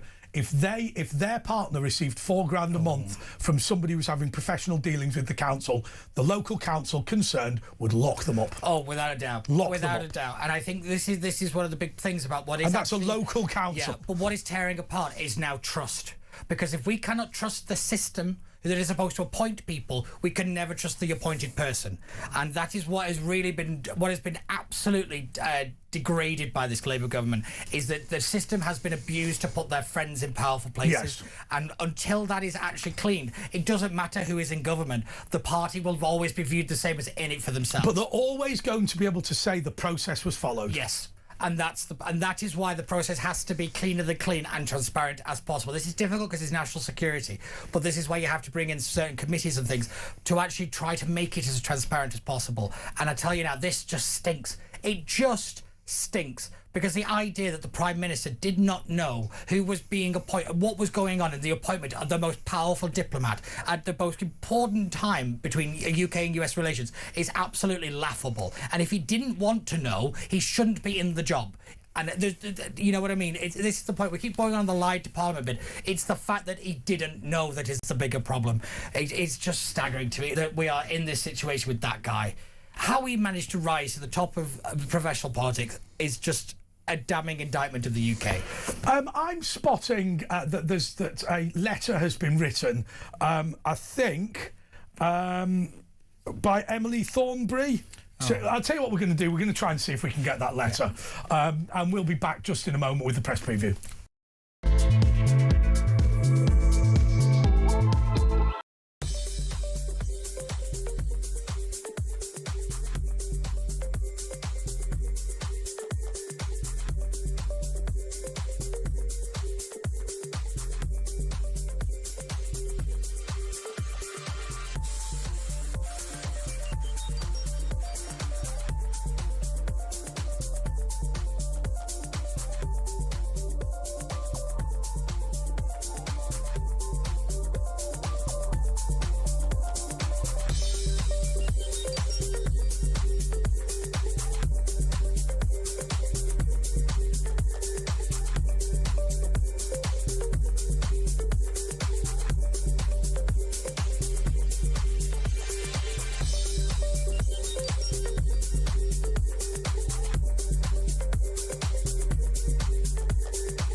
Across the UK, on DAB+, on YouTube, on your mobile, and on your side. This is Talk. Well, this is the press preview with Andre Walker and Pete Barnes. We haven't got much further than the front page of the Times, and I want to apologise for that. But just to be clear, that Emily Thornberry, who's the chairman of the Foreign Affairs Select Committee, has said, my committee asked several times whether red flags had been raised by Peter Mandelson's vetting process. It seems there were. Who overrode those concerns? Why were we kept in the dark? People need to stop messing us about and start telling the truth. That seems to me like a little bit of getting your excuses out early. And it doesn't surprise me. That is a very powerful committee within Parliament. You don't mess around with the Foreign Affairs Select Committee. The thing is, she wrote a letter. Great. Was there a follow-up? Yeah. That's the question. How hard did she push as chair of this committee to actually get the answer? This is a big point now. Is it, yes, you followed the procedure. Did you actually force the procedure on Downing Street to follow? This is all about now those in accountability positions to actually do their job and hold the system accountable. If they failed, they hold just as much accountability on all of this mess, because that's the point, is that if the people who are supposed to enforce the rules don't enforce them, then the people who are supposed to follow them, well, they're going to do whatever they want. But I just think it's stinking, isn't it? Oh, it is, yeah. That Keir Starmer can say, oh, I didn't know. I mean, it's the Jimmy Savile thing over again. Yeah. I didn't know. I wasn't watching Gov. Somebody else did it. It's because we haven't come down hard enough on somebody that has ever made that excuse. We have never said, no, that is not good enough. And we just let him off, and we let them off, and we let them off. And like we said, we let them resign, and we let them retire and take the pensions and disappear off into the sunset. Until we actually say, oh, no, you had a job to do, you failed, we're going to take everything off you. That is how we're going to continue. How many examples do we want? Craig Guilford. Yeah. Craig Guilford, allowed a load of evidence. Let's ban Maccabee Tel Aviv and blame the Jews. Exactly. Right, he went along with that, and then he retires on full pension. Look at Michael Stewart, who was head of Prevent, and Axel Rudiker-Barner identified multiple times a systemic failure. Got his pension, pat on the back. You know, Southport still putting itself back together. Yeah. It is unacceptable that this is the situation we're in, and it is because we allow it to happen by the people. But if he'd who have are in said, accountability positions. let's say this again, allowing Axel Rudiker-Barner to kill kids in Southport gets you your pension. If he'd have said, the problem with Axel Rudiker-Barner is machete crime is popular in Rwanda and we shouldn't have as many Rwandans in Britain, he'd have been thrown out with no pension. I think that's fair, but also when you look at what else went wrong in that situation, it was his job to make sure the system kind of worked around all of that. So he was in a leadership position, so he should have led on it and should have been brave enough to do it. We cannot expect a system to change if the people running it won't change it. But you're rewarded for failure. I mean, if you look at Andrew Bailey, if you look at the governor of the Bank of England, he's failed in every professional challenge he's ever been faced with. He said of the Financial Conduct Authority, when it presided over a series of enormous scandals of financial products being sold to people who didn't fully understand them, you know, he sort of said, well, we'll try to not do this again. He's a failure. But he's failed his way to the top. Oh, yeah, I call it the Chris Grayling method, just fail upwards. You know, and then, you know, you end up in the House of Lords. It's preposterous that this is the system, and it's because, again, we don't set what a standard of actually doing a good job is. I think we have to accept sometimes people can fail, but it is about the tolerance of that failure and the impact of it. Failing on Axel Rudiker-Barner ended up with dead children. That is unacceptable. No, but it's not unacceptable. It's unacceptable to you. It's unacceptable to me. It's unacceptable to this audience. It's not unacceptable to the British state. Yes, but that's what I'm saying. We have to kind of build that into the system now. Is that we can't kind of have this kind of loose definitions. Everything now has to be perfectly defined. What is unacceptable? Because without the definition, the real systemic problem in Blackpool, as far as this country is concerned, I appreciate it's not you and it's not me. The real problem was that people were angry about the perception that uncontrolled immigration was the cause of this. Nobody cared about the implications of bringing people from Rwanda, a place where that has been a large number of traumatised people, and indeed where machete and knife crime is far more popular than the UK. That was not the concern. The concern was, quote unquote, far-right thugs going out and complaining about uncontrolled immigration. And the people of Southport basically said, we don't believe that this was the baker's son. Right? That was the bit that was unacceptable. Yeah, and I also think that you also have to look at the way that other players played a factor in that. Look at The Guardian. They made him out to be a Welsh choir boy. A Welsh choir boy. I mean, that was pathetic. That nothing in this country will change if that is the prevailing kind of mentality of the media, who have a responsibility to hold people accountable. Don't forget the Fourth Estate. Its job is to hold people in power accountable. If they're going to be in bed with them, that nothing will ever change. Well, again. I mean, I remember Surrey Teenager. Oh, yeah. Remember him, the Surrey Teenager, who was basically somebody who'd come over from Iraq 18 months earlier. He was a teenager living at a foster home in Surrey because he was an illegal migrant, and that was Surrey Teenager. But the problem is with all this, and we are wrong in this assumption, but here's what we do. We hear about this, bloke gets knifed on the street, bomb goes off, we go, well, that's not going to be somebody whose granddad fought in the Somme, is it? It's going to be there's going to be all the when we were talking about, there are 4 British men who are out killing for the Islamic State, you know, the Beatles, Jihadi John and whatever. We thought, well, his name's not really going to be John, is it? Let's be totally honest. And as it turned out, Mohammed Emwazi was part of the family business. His dad was a terrorist and he was a terrorist. The Salman Abedi's family, they were all involved in it as well. But the one thing I don't want to happen is people being let off on the fact that they were scared of not coming forward because of racism accusations. You have a professional responsibility and is offered a legal duty to make a lot of noise on certain issues. And your fear of being called a racist does not excuse you not doing your job. Yeah, but hang on a second, right? I'm critical of the police. I think the police are remarkably cowardly. In fact, I think a lot of these police forces need to be broken up and closed down.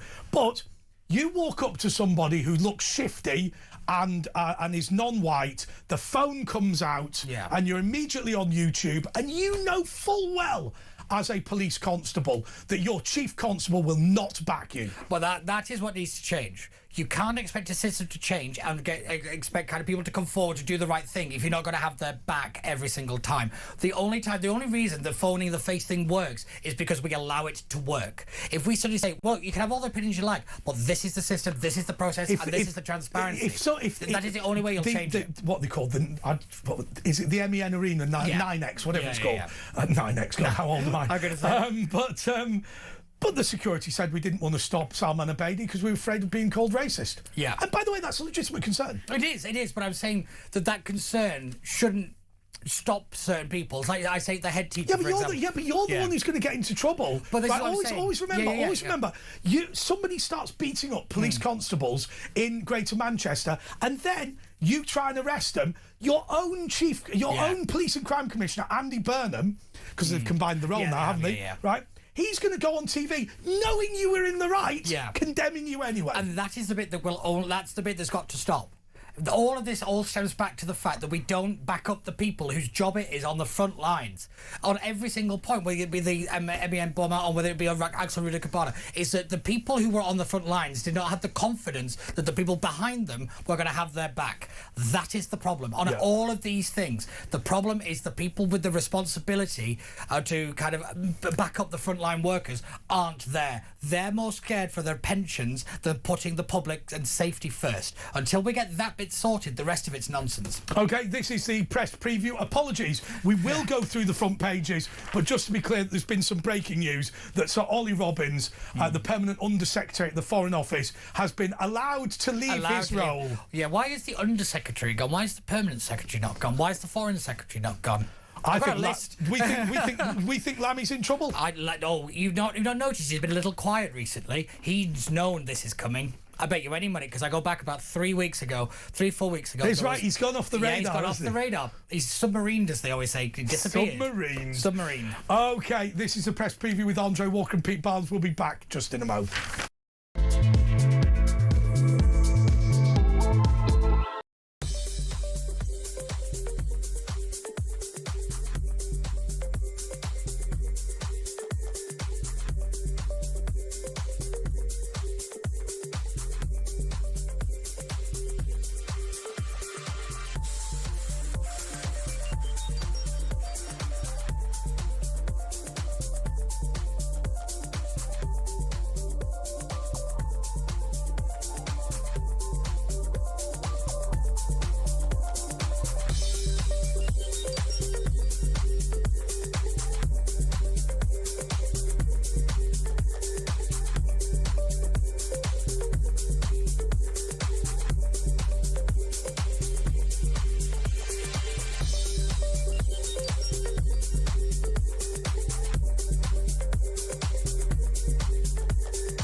Across the UK, on DAB+, on YouTube, on your mobile, and on your side. This is Talk. OK, this is the press preview with Andre Walker and Pete Barnes. And look, I was tweeting. I can multitask. I'm down with the kids. I'm happy with that. I mean, I was doing, to be absolutely fair, I was doing it on my own channel. Okay. But OK, look, the Daily Mail says Starmer is on the brink as Mandelson's lies are exposed. Sensation as Number 10 admits Labour peer failed security vet. I mean, by the way, where is that that sanctimonious old Scottish whatever Gordon Brown, who made this man Deputy Prime Minister, Lord President of the Council, and a member of the House of Lords, after Yeah. after he stayed at the paedophile's house. After, yeah, exactly. Still after. Now, after. Brown's going, I was lied to. I wonder what the vetting said for the House of Lords. Exactly. That is a very good question, because it won't be the first time he's gone through vetting. So, what else did the vetting say in the past that was overlooked to allow him back in? Not once, not twice, not 3 times. But I mean, like, he's still, he literally just crops up everywhere. But actually, he's what my mother would say, he gets where water couldn't. Yeah, that's right. But if you think about it, so just to be clear on Deputy Prime Minister, he was never made Deputy Prime Minister. No. Brune made him Business Secretary, and then he made him Lord President of the Council. Now, after Peter Mandelson ceased to be Lord President of the Council, the new incumbent of it, Nick Clegg, that was his justification for being called Deputy Prime Minister. So the term Deputy Prime Minister, just to explain to everyone, First Lord of the Treasury is the actual name, Prime Minister is a nickname.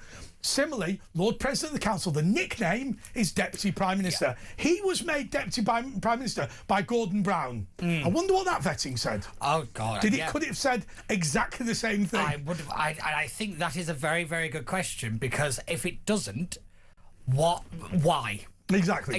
That's the big question, is why. It's not what does something say, it's why didn't the thing before it say this. Yes. And I think this is a bit, it's easy to keep nailing down and say, what did Starmer know, the question is, why didn't he know certain things, or why was he in, why did he do certain things? Be realistic here, and I said this to Phil Dave before, why didn't they care?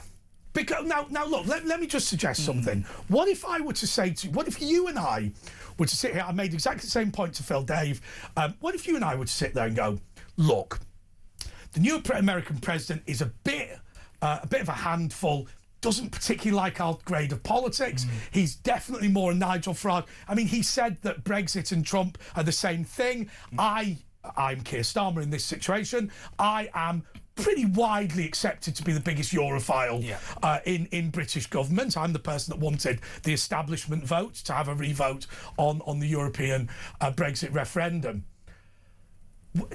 I know that Peter is what Peter is, but we need somebody good. Pete, I think we should overlook his past. I don't think it's that. I don't think it's that complex at all. I really think I think it was more on the lines of, we'll do what we want because we could get away with it. I think it was a sheer fact that they just thought that they could do what they want, and they don't care about the optics, and they don't care about what the people think, because what's going to happen to them? What's realistically going to happen to any of them?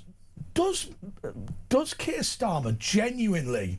So Keir Starmer's pitch at the last election is, I am morally superior to all of you, and I'm just by sheer virtue of my moral superiority, I will be a better Prime Minister. I've got no programme for government. I've got no plan. I've got no agenda. I have no real, particularly strong political opinions, but I'm just a better person than Rishi Sunak.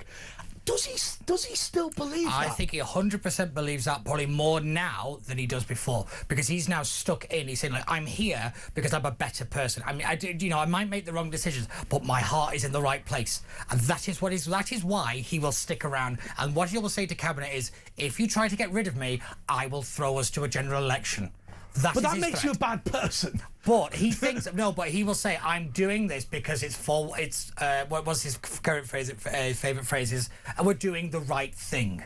Like, if you notice, everything is, we're doing the right thing. We're going to do the right thing. It's not, we've got the wrong thing, we did it wrong. It's our next action. It's always our next action will be justified. You get the sense, and I think more so now, that he believes that if you follow the process... So, first of all, everyone is a good person, there is just bad process. So first of all, if we can make the process perfect, every problem can be solved by going through the proper process. And I will preside over a country where everything has a process, and every process will be followed, and then as a result of that, politics or policy will emerge from this. You don't need to have a policy, because the right thing will have happened. The right thing will emerge if the process is right. That's a really good way of thinking about it, because look at how they deal with crime, look at how they deal with immigration. It is Not that it's not that their culture is bad. It's they're in a bad situation. Yeah. The crime is treated as a kind of public health crisis. It's not treated as any amount of individual responsibility because things have happened to that person. Yeah. Not that they've got agency. That is how Starmer thinks of the world. Is how this kind of managerial class thinks. Is that I think you're so right about it kind of emerging. You don't need to have an ideology. No. That's old way of thinking. No, that's right. Yeah. What will happen is good governance will emerge from process. Yes. Also, eventually, you won't need governance because the process does it for you. That's right. Yes. Keir Starmer doesn't make decisions. The process will make the decision for you. That's right. Effectively, everything will become a hearing. Yes, exactly. And it will be on why didn't the process work, not what did you do wrong. Yes. That is how he thinks. And it's amazing, actually. I was reading about the fake Angolan currency, which is slightly bizarre. But wild ride at your house. But was it Spain or Portugal that ruled Angola? I think it might have been Portugal. But anyway, whichever country it was, it doesn't matter. Effectively, what happened was a guy literally got 500 Escudo notes printed in London on behalf of the National Bank of whichever country it was. I forget whether it's Spain or Portugal, and he had it all delivered because his paperwork had all the correct stamps. Yeah. And all people did was verified that the letterhead was right and the previous signature was right. So he was able to go, here's 18 stamps on this thing. And it was amazing that this was a man who'd simply learnt that nobody cared what the decision was, which is sending banknotes with the same serial numbers as previously issued banknotes, right? Doesn't matter that we're doing that. What matters is the process is right, and I'm verifying the process is right. And that's why if you read the Southport report, the phrase lack of professional curiosity. Now, we've all jumped on that to mean we don't want to call people racist, but it's also just accepting the boilerplate excuse. Yeah. It's accepting whatever is just in front of you without going, well, wait a minute, where did that come from? That kind of surface level managerial kind of style is part of the problem, is that we have never really looked over the garden fence and gone, well, wait a minute, what's that? Why has this happened? Because of that, people get to just kind of skirt by the system. Yeah, absolutely. I'm trying to find out when 1930s of the Angolan banknote incident. Your search history must be a fascinating thing. It's a good job you don't go through one of these things. You'd come out with all red flags. It was. Yeah, it's like semaphore. That's right. It's amazing actually that it was the Bank of Portugal. Was it? Oh. But somebody literally got 500 Escudo notes printed up to send to Angola, and all the paperwork was done properly. But that is the world that we live in now. Yeah. It's amazing, isn't it? Because you would have said that in the past that wasn't the way that Britain was. It wasn't. I mean, I remember when I went to Eastern Europe to do the debating competitions. What was amazing was, like, a team who came from Kazakhstan, they'd go. So they needed a certificate to go back to their university to say they participated in the competition, right? Which, these universities would print out. But then they go, no, we need the official stamp of the university. And it was that world where, every official has a gun and a stamp. And I think we're becoming like that now, aren't we? Yes, I think it's because we were a bit lax about it before. The fraud of it all. It was very easy to bypass because you just see, nobody really cares anymore. We became professionally lazy, I think is the best way to put it, in that, we don't, like I said, we're not curious about anything. We just want to get through it, get through the day and go home on a Friday night. That's all we care about. And until we can change the mentality of you've got to start caring what you're doing and putting actual passion in it. The reason why we didn't have all of this in the past is because you didn't need it. Yes. I mean, as an example, Parliament's a great example. How many things are based on convention? Yeah. The reason Parliament is a complete manic place is because nobody wrote a rule book. It's all based on, well, we've not done this before. But the honourable gentleman thing, the fact that you can't call someone a liar is because the presumption was they weren't lying. So I'll give you an example, right? So my postgraduate, so we were talking about the United Arab Emirates, and we were talking about the fact the United Arab Emirates will no longer recognise British degrees. Now, let's be realistic. You turn up with a degree from the University of Oxford for a job in Dubai, they're not going to go, the University of Oxford is not recognised as a university by the government of the United States. They're going to be fine. Because they're going to go, he went to an elite university, he's probably quite clever. There's no such thing as a postgraduate certificate globally. So my postgraduate certificate in journalism from the University of London is not recognised internationally. Well, who cares? What matters is it got me the job here. Right, well, that actually got me the job at the New York Observer, which got me the job here. But I went from being somebody who worked at the House of Commons, did a postgraduate in journalism, and now I'm working here. Right, now, in a world where going to university is about learning something, the fact that my certificate isn't recognised internationally is fine.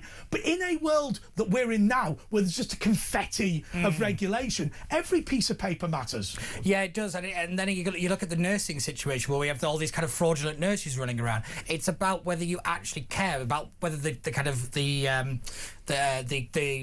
truthfulness of the certificates that are being presented to you. You've got to start actually saying, well, wait a minute, if it's coming from this country, there is a problem with it. So, yeah, we don't recognise it. You have to start having the standards and actually having these kind of bits in place where you're saying, like, look, you've got to start kind of being a bit more discerning about stuff. We can't just have a rubber stamp society, because that is how Peter Mandelson gets to the top. Well, and that is why American supermarkets say 70% of olive oil is fake.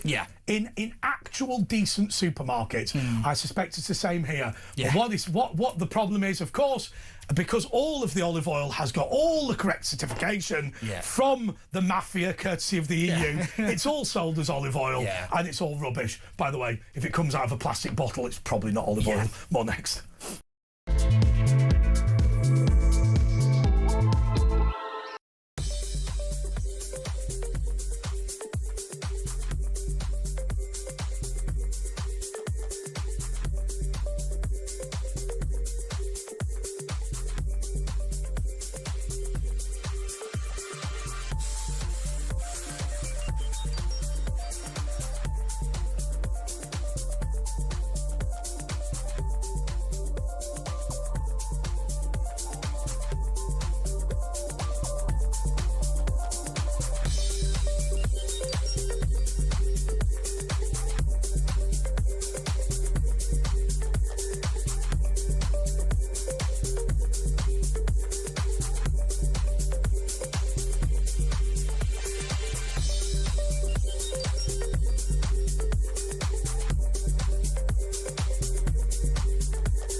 Across the UK, on DAB+, on YouTube, on your mobile, and on your side. This is Talk. Yes, this is talk. This is the press preview. We're going through the front pages, but I've just amused the gallery by telling them that terrified. This fraud in Portugal, which was a guy who had got all the correct stamps on behalf of the Portuguese National Bank at one point in the 1920s, Alvarez de Rios, I think his name was, accounted for 1% of the Portuguese economy. Oh my God. 1%. He had 500,500 escudo notes delivered to himself. And do you know how he got caught? Because he attempted to buy the National Bank of Portugal with its own forged money. Right. The arrogance to try and buy a national bank. No, do you know why he had to buy the National Bank? Because he needed to destroy the fake banknotes. So the only way, because he said somebody's going to notice at the end, the only way to take them out of circulation is to buy the National Bank and use it to destroy the bank. This feels like the end of the Italian job. You know, we've got the Gould in the bus. He says, I've got a cunning blind by the end of it. So he got them to print up the notes. Then he was going to use that money to buy the bank. Then he was going to get the bank to destroy the money that he used to buy the bank because it was fake. I'll tell you what, I salute you, sir. Okay, let's go through the front pages. Yeah. Is there anything, Pete, just a matter of interest that we've seen that's the ongoing one is really this battle between Trump and the Pope. Oh yes, go for that. Yeah, so this seems so as an example, should we call it? Let's put back the Times front page, even though I know we've done it already. Are we able to go back to the Times front page? If not, but it's just a picture of the Pope there. Yeah, it's on the cover of the Eye. So the Pope is saying that the world is being dominated by tyrants. Yeah, it's quite interesting. More bothered presumably about Trump than Xi Jinping. Exactly. You know, there was a very controversial moment where the Pope has gone to a particular mosque in the Middle East and he's done the whole kind of you take your shoes off and all this kind of very kind of subservient thing, and it's very much kind of a telling of our times that certain institutions are capitulating to other religions when that's not their job. And I think Trump is right in his bite back to saying you're not living in the real world. You're not living in a world in which you have to understand that certain things not that they disagree with you, they don't want you to exist. But it's the issue with there is such thing, I think, as Islamophobia. I think there is unfairness to some Muslims, but I think there is an enormous amount of Islamophilia. Yes, I think Islamophilia is more damaging because it is giving succor to the extremists, not to moderate, decent, ordinary people. And I would actually, I want to push back on that. There was a great interview that Mark Dolan did with a bishop today, actually, and he made a very good point. He said that the moderates and the people that we're all friends with and all the rest of it, where are you? It's your religion that is being abused and turned into a weapon. Your silence is not appeasing people. It is more you're kind of letting it slide a little bit. Agree with and that. I think we aren't critical enough of the moderate because it is we as outsiders of a religion we're never going to influence. I think there is a great tendency within the moderates to attempt to cover up for the extremists because they fear that they'll all be tarred with the same brush. Let's have a look at the Sun because I think the Sun is really interesting today. So we've got Sarah Ferguson. Oh, she's back. Looking a bit like Mick Hucknall. If I'm being told. Oh my God, she does look. She does look like Mick somehow Hucknall. Worse than Mick Hucknall. Yeah, that's right. He used to be called Simply Red. Now he's called Amply Fed. Yeah, but okay, that's very good. She's now not one of mine actually. So she has gone to the Alps. What is it Val d'Isère? Val d'Isère, yeah. Where she had this house that they reckon she hadn't paid for or something. Well, name something that she's paid for. I mean, that's the easiest thing when it comes to her. But I mean, it is rather dramatic. The fall from grace for Fergie, isn't it? That for some reason she seemed to be kind of working her way back into kind of public consciousness because she was a great coach and mentor to Princess Catherine. Yes. And then this all seems to have just been blown apart because it seems how much of a money grabber she was and how the emails to Epstein were very kind of, oh, I wish I'd have married you and all this kind of stuff. And I'm like, oh, it's just awful. But did she? It's the problem. It's the problem with a lot of these people that they've got nothing to do. I think that is a really, really interesting point. Can you They've imagine? got nothing else to do. Can you imagine? So you get married to a princess in our case. You get married to a princess, and then you just sort of sat there. You're the Earl of Wigan, and I'm the Viscount Lee or something like that. And you just sat there going, well, okay, what do I do now? Well, there's a few shops to open, but fundamentally, they want William and Kate. They don't want Pete Barnes and Andre Walker. Exactly. Right, so you go, okay, I'm going to be a minor royal. And then you get more and more minor as time goes on. Particularly when kids come along, you do get bumped down the list of priority. Right. You do. And I think this was always the one thing that I think, particularly with the former Prince Andrew, that people always said he needs something to do to keep him out of trouble. Yes. Idle hands are the devil's work. And I do think there is a big part of this. What I do think, though, and I said this to Kevin O'Sullivan, was actually the way that they spoke about it is they wanted to kind of get caught. Because there was no coded language, there was no any of it. It was, if this all comes out, look what we could get away with. I think that was a real part of this. Is saying, like, look, we're untouchable. And I think that was part of the problem. I remember it was quite controversial when they were talking about making Prince Harry the governor of Canada. Governor General of Canada, which I think the Canadians would have worn, actually. I just wonder, when I look at, say, Middle Eastern royal families, they do send them doing stuff. Yes, Like, so most of the ambassadors are princes and things like that. It just strikes me that, maybe, Prince Andrew, Andrew Mountbatten Windsor, whatever you say about him, and I was very against the medals being taken away, which they were not taken away. I think you've won your medal. Right? I don't agree with the Victoria Cross. The Victoria Cross can be taken away if you've committed a crime. I don't agree with that. But anyway, why isn't he still just in the military? It's the same with Harry. He was happiest in the military. You gave them something to do. You gave them structure, and you gave them kind of, this is what you do and this is what you can. He wasn't Prince anything in the military in reality. And I think that was the best, because, like you said, you've got all that privilege. In reality, not a lot of cash money, and therefore that's a very dangerous place to be. But you know what you could do? You could make a very simple change. You could go, right, you are Colonel-in-Chief. So the Earl of Wigan, Pete Barnes, is married to a princess. Right, you're Colonel-in-Chief of the Grenadier Guards, right? But you're actually going to go out with them. Right, so you just go, right, here's your house in the barracks, right? And you're going to train with them, you're going to do... So you're still the Colonel-in-Chief, right? You're still not the guy in charge. You're still the, sort of, if you like, the king of it rather than the Prime Minister of it. But... and then if you've got 5 regiments or whatever, go out. I reckon sitting in the mess with the officers after a hard day training the men, I reckon they'd be quite happy with that. I reckon they'd be quite up for it. Yeah, definitely, because I think it gives them a sense of purpose. I don't know about you, but like, it's one of those things that when you get sat, like when you go on holiday, having nothing to do is great for a couple of days, and then after a while you're like, I feel like I should be doing something. Do you get your laptop out on holiday? I do. I have to admit, I get my laptop out when literally just within 10 minutes of not doing anything. So look, the iPaper, the Daily Express, the Financial Times, all of them are leading with this Mandelson thing. I suspect, actually, by the time this repeats on Friday morning, I suspect many of these front pages will have changed for the resignation or sacking of Sir Ollie Robbins. But the thing I will always say is he was under permanent secretary. The permanent secretary and the foreign secretary are higher than him, so therefore why aren't they being fired, or why aren't they being asked to leave their roles? That is the question. Absolutely. Security vetting was a failure. Absolutely right. Okay, let's just show The Guardian as a final thing, just in the last 10 seconds, just to say The Guardian front page also points out congratulations to Israel and Lebanon for a 10-day ceasefire. Fingers crossed on that. It's been such a stumbling block, hasn't it? Because Hezbollah and Hamas are part of Iran. Oh, without a doubt. And I mean, the first time those two nations are going to be in the same room, like, to talk is absolutely a fundamental. But first of all, congratulations to The Guardian for uncovering this Mandelson stuff. They've actually not let up on this. Pippa, what's her face? Yeah, she's the one that's broke most of this. I think it's a phenomenal journalism. And, for The Guardian, I'll give it to them.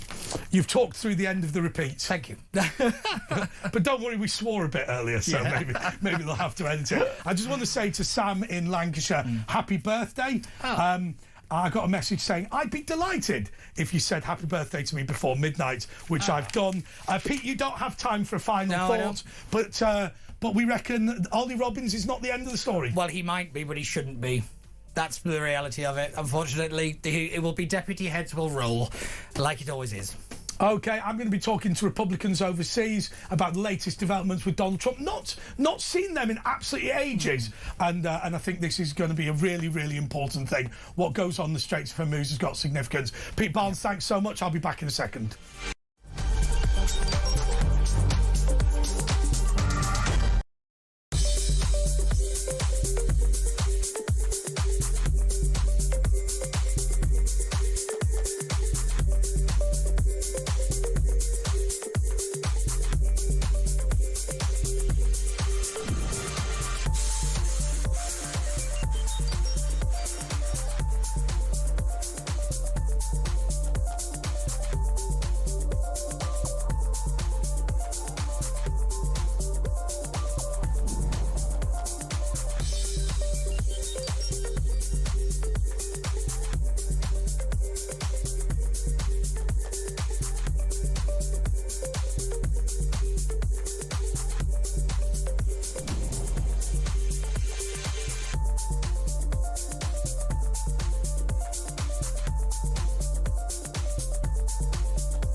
across the UK, on DAB+, on YouTube, on your mobile, and on your side.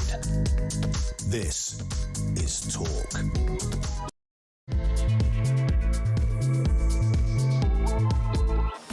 Okay, well, you can get in touch with me at 03444991000 is the number to call. You can follow me on Twitter, Andre JP Walker. It's absolutely stifling in this studio. God, the air conditioning is not working. But anyway, you can get in touch. Just to be clear, Asher is on holiday. He'll be back next week. Well, loads to talk about in the United States of America. Really, really pleased. The great friend of the show, Errol Moorcoach, is here. He's a spokesman for Republicans Overseas UK. And Errol, look, I'm just going to say to you, where do you want to start? I mean, I'll tell you where I would start if I can, is just to say this. You know, the United States of America, ordinary people in the United States of America have contributed an enormous amount to European security. And we thank them for that. And I think that most patriotic British people would say that the contribution in the First and Second World War and then during the Cold War has been simply outstanding. And there are kids from Missouri and Alabama and Illinois who have run up beaches in Normandy to win the Second World War. I feel that we are letting down the United States of America. They have a strategic interest in the Middle East because that is where the greatest threat to American national security comes. We can't expect, surely, Errol, even you as an Anglophile, we can't expect the Americans to assist us in our strategic aims in Europe and not make NATO a global alliance for peace, surely. Well, surely that would be what common sense would dictate. But I think for many, many decades, European countries and around the world have taken for granted America's willingness to provide this security. And so, well, I don't think that the situation means it's the end of the special relationship or the end of the Five Eyes or the end of the military relationship. I do think that, you know, in a lot of ways, you're only as good as your last game, to say, like in a football match with a football coach. And yet, you know, you need to keep that alliance strong. You need to continue to be a reliable partner. And even though the ask here wasn't great, it wasn't saying, hey, send 10,000 troops into Karg Island or anything, maybe just some support. You know, the French, for example, also didn't allow the Americans to fly through their airspace. I believe that it was Normandy that we charged up. So, you know, again, these aren't situations that are militarily relevant in the same way. I mean, if you look at how the Americans and the Israelis have dismantled the Iranians completely, 14,000 military strikes, the entire Navy underwater, the Air Force functionally gone, the top leadership wiped out. But it is disappointing to us when we see this abrogation of what we feel is a steadfast alliance. But again, I think we also see this as simply Keir Starmer and his. I mean, I just long term. I wonder about all of this because, look, I might have these statistics wrong, but the United States of America is not just 4 or 5 miles from Russia, but literally there is an American state that used to be Russia, right? Admittedly, not mainland, but people forget that because people always see the map one way and they forget that it wraps around the other side. But the majority of the population of the Soviet Union were in Europe. So it makes perfect sense for American security to be interested in Europe. Totally get that, as long as the Soviet Union exists. It's very, very clear to me now that your average American doesn't give a toss about who rules Kiev. They just don't. Now, that's not because they're bad people. It's not because they're remiss. It's because it's just a long way away and it doesn't have massive relevance to them. I just feel like there was an argument for NATO's existence in those days. The only argument now for NATO's existence is if we're all in it together. And I worry that whilst your average American knows where Britain is and knows where France is, and you know, if there was a streaming across the border from Belarus to Kaliningrad, which is what, 30 miles apart, then the countries of Latvia, Estonia and Lithuania would be cut off and annexed by Moscow. How many people in Mississippi are going to really give enough of a toss to start a third world war? We've got to be realistic in Europe. I think realism is important, and also the idea that we need to entrench this alliance somehow. Because if you're going to be, say, Europe, and you want the U.S. support and security, but you're buying Russian oil, and that Russian oil is funding the Russian machine at the same time, it becomes very frustrating when the American guy, that guy in Mississippi, that guy in Arkansas, he gets that headline. He does check for a few things, and those things are pushed. I mean, on top of not knowing where these places are, being frustrated with the length of involvement, he's hearing that the European so-called allies are very recalcitrant to get involved, and the financial commitment by the neighboring countries doesn't seem to match what's being given by this hypothetical middle America guy. And so that is a detriment to the stability of the alliance, because that means he's going to hire less interested representatives to be in NATO, and eventually you could have some sort of split. Now, I don't think we're there yet. No. I think every time Trump has pushed NATO, NATO's gotten stronger. And I think that's one thing that Trump does, but it does beg the question. I think the great thing is about what Donald Trump has done for NATO, and look, people find it very easy to criticize Donald Trump, but they forget the successes. Look, he knew that NATO needed to be significantly strengthened, and that's not something that's going to happen in 5 minutes. The 2% target, which he was complaining about in term one, has now been resoundingly smashed. I mean, everyone was at 1.5%, we're now at 3%. I think Poland's at 5% of GDP spent on the military.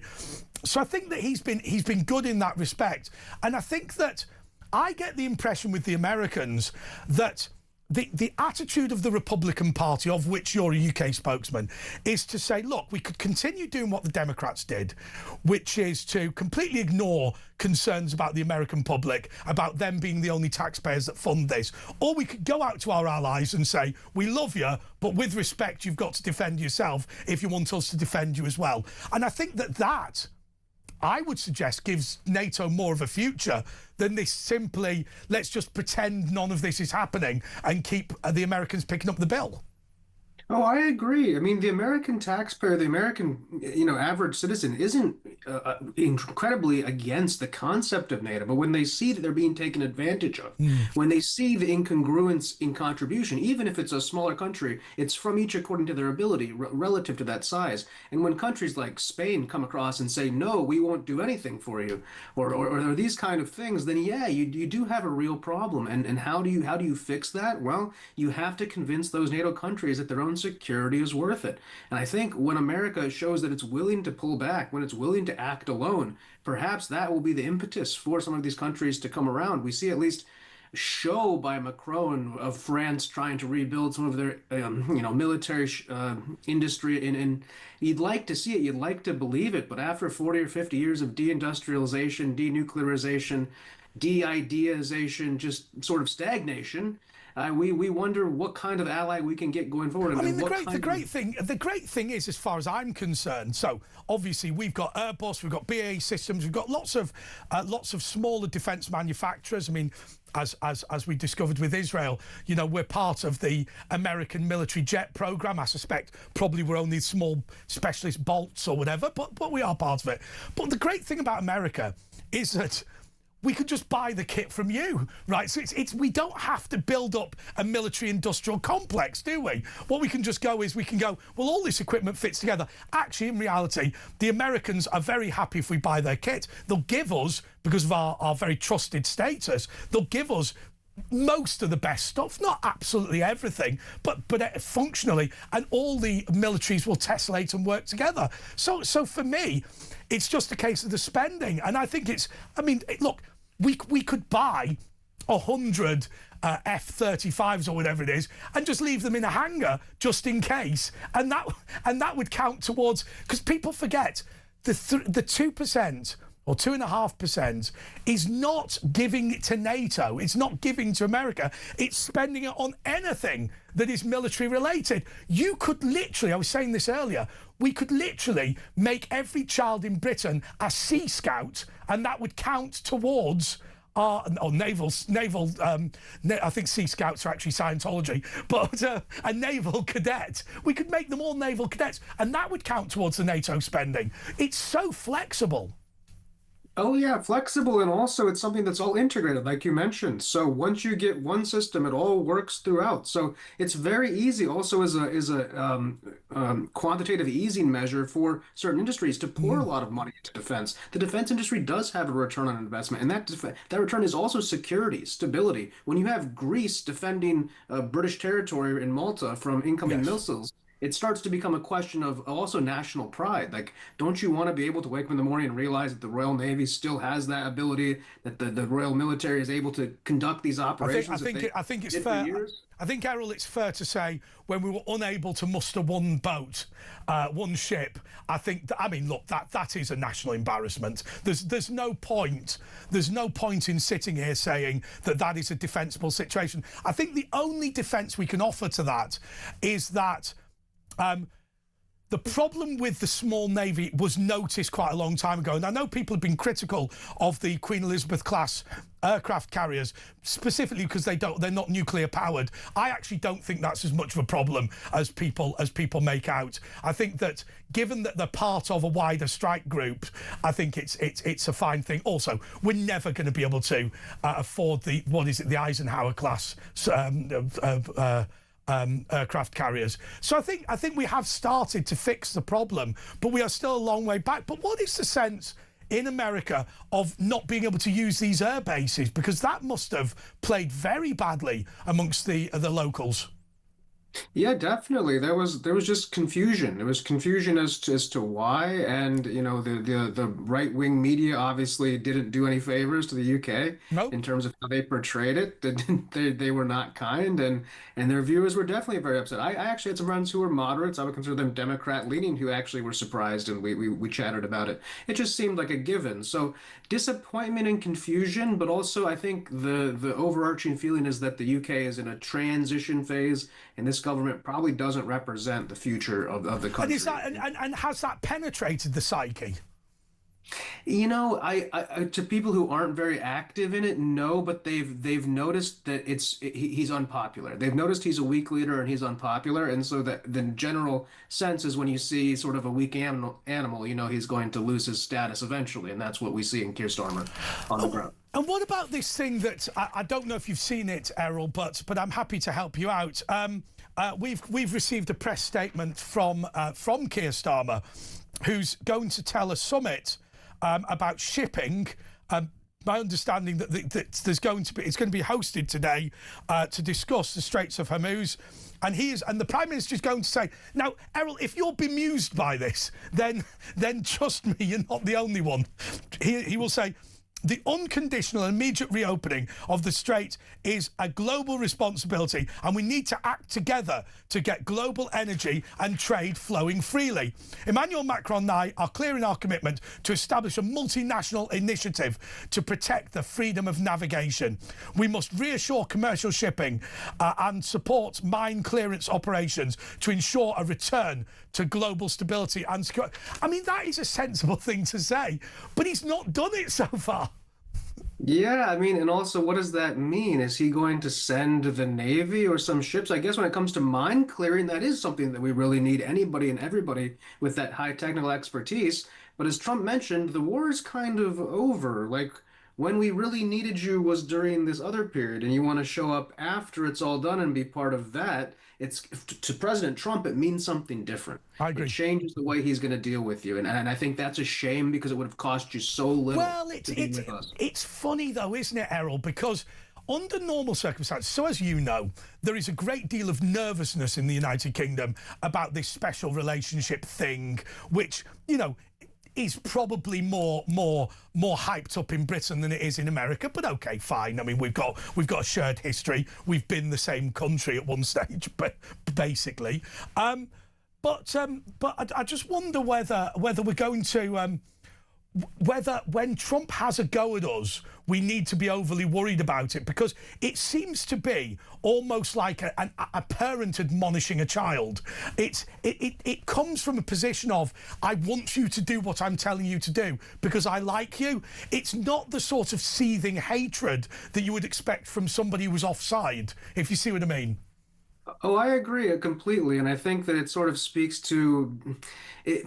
Trump is disappointed, obviously, and he reacts in that way. But I think it's also important to separate the fact that he wouldn't probably follow through on some of these threats. It's almost like threatening to take away your allowance, although that might sound disrespectful in this context. Trump No. is saying, "Well, we have this trade deal. How would I tear it up?" I mean, well, it's so illogical for us to do that. He's not going to do that. But some of what, to your original point, some of the rhetoric, some of the way Trump talks, you guys do take it a little bit too seriously because he is just kind of reacting in sort of a convivial It's way. funny. I used to defend Donald Trump all the time on various media channels. I mean, I appreciate now Republicans overseas has grown as an organisation and does a lot more of it, which is the right thing for it to do, obviously.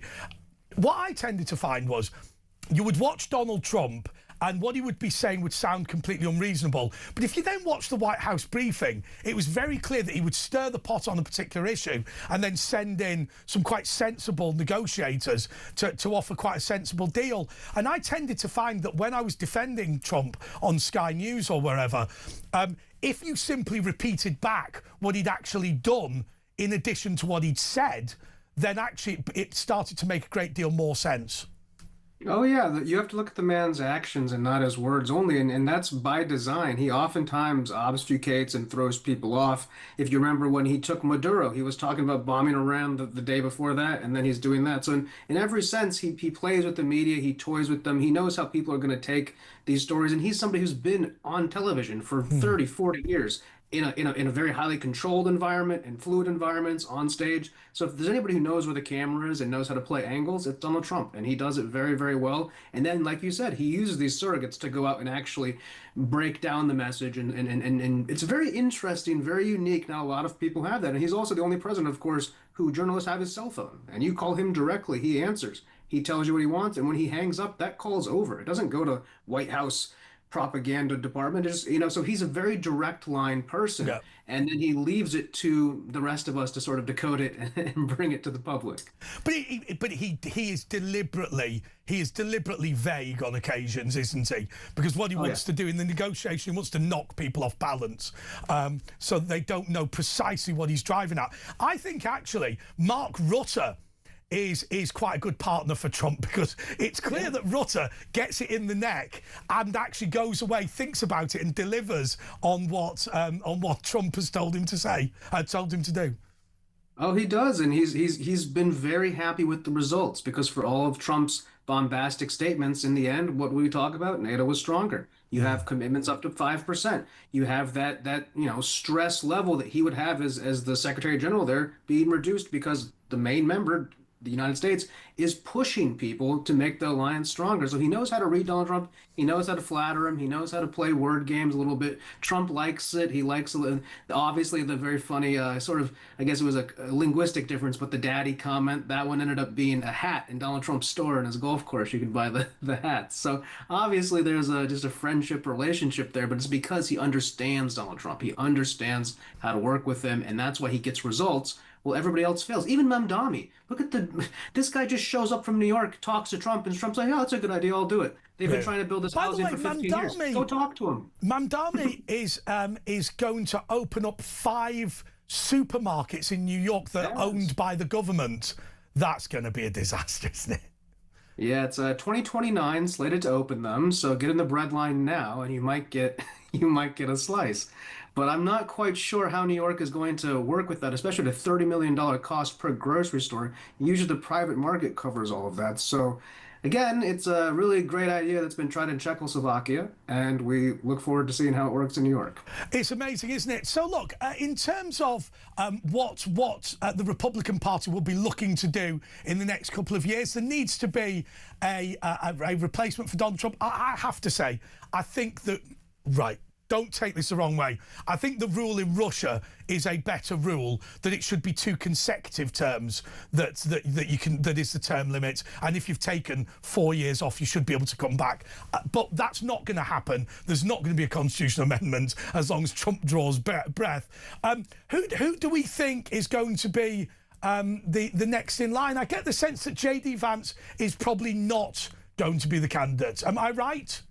So the odds makers have JD Vance as the front runner, I guess because of his vice presidential status. But to everybody watching, you see the Marco Rubio delivering win after win after win.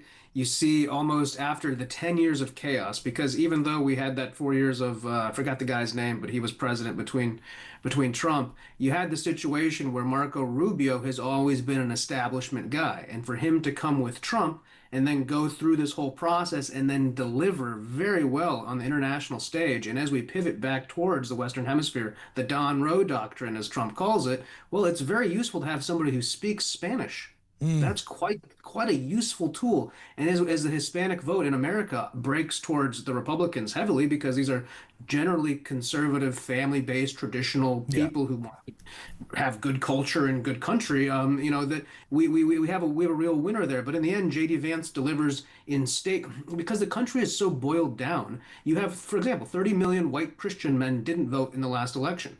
If you turned out 10% of that, that's 3 million first-time voters. So JD Vance comes in a place where, like, for example, if you win all the Hispanic votes in Florida, well, we already are going to do that. In California, it won't matter. So we need to win Pennsylvania. We need to win Ohio. And that's where JD Vance has his, at least, odds makers favorite. Just one final question before I go. Donald Trump, he doesn't hold grudges, does he? I get the impression that he just, he was horrible about Marco Rubio. J.D. Vance was horrible to him during some of his earlier political runs. I get the impression that Donald Trump just gets it out of his system. And if you've insulted him in the past and now you're all right with him, he doesn't care. Is that a fair assessment, do you think? Oh, absolutely. He'll bust it up with anybody, but as long as you can come and shake his hand and bury the hatchet, I mean, he enjoys the deal. He enjoys the conflict. There's a very famous quote from a journalist who asked him, how do you weather the storm? And he looked at him and said, I am the storm. And when you are the storm, it's much easier to control the situation. So he's a man of second chances for sure. He famously loves pardoning people. And you look at who he's willing to work with, whether that be the complete opposite side of the aisle when it comes to the drug prices or certain things. He can work with Elizabeth Warren on things. Absolutely. Bernie Sanders. And with anybody, he can sit down and at least have a glass of Diet Coke. Yeah, absolutely. Always nervous about a German that doesn't drink. But anyway, he's part of Scotland. I mean, more nervous about a Scot that doesn't drink. Yeah, but anyway, okay, Errol Morecoach, thank you so much. Great to see you on the show. Hope to see you again. We're going to go to a break now. Errol's going to leave us, and I'm going to take your calls. We've only got 2 slots available. 0344 499 1000. Get in touch, and we can talk about anything you want. Back in a moment.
Across the UK, on DAB+, on YouTube, on your mobile, and on your side. This is Talk. Oh, you won't believe what just happened during the break. The producers came in with newspapers and fanned me. The air conditioning is broken in this studio. I've got to say, it's not that bad. Just don't move much. But obviously, as you can imagine, the hot lights are all on me.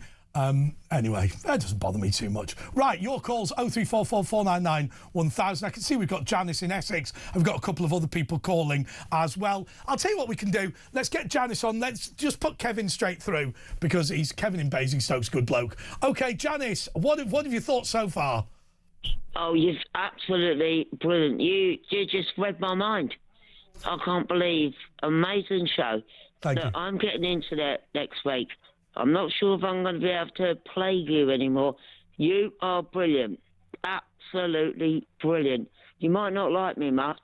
I love you. No, it's just, I just think that us phoning you so you can listen to the show is just not preferable to you buying a radio. But, you know, I can live with it. Internet next week. Hopefully I'll be able to see you as well as listen. You are so brilliant. Honestly. I've got to be honest with you. I honestly... I can't puff you up enough. I've listened to you today, tonight, and I am so in awe of you. Oh, thank you. What lovely thing to say. You talk so much sense, honestly. What a lovely thing to say. Honestly, thank you so much. Mate. Oh, by the way, just to be clear to absolutely everybody says we've gone off TV. That is rubbish. Shh. We wasted money on those TV channels. The reality is you can get us all over the internet. You can get us on Roku. You can get us on Amazon. You can get us on Freeview, but it's the internet Freeview, not the terrestrial Freeview. We should never have bothered with those expensive channels. Everyone's got a connected TV now anyway, and Janice will have one next week. Thanks so much. Let's go to Paula in Halifax. Paula, you're on talk. Good evening, Andre. Good evening. Okay? I'm feeling good. Good. Now, what I'm ringing you for is, and I thought you'll be really interested in this. Yep. It was actually on the national news, plus our local news where I live. Yep.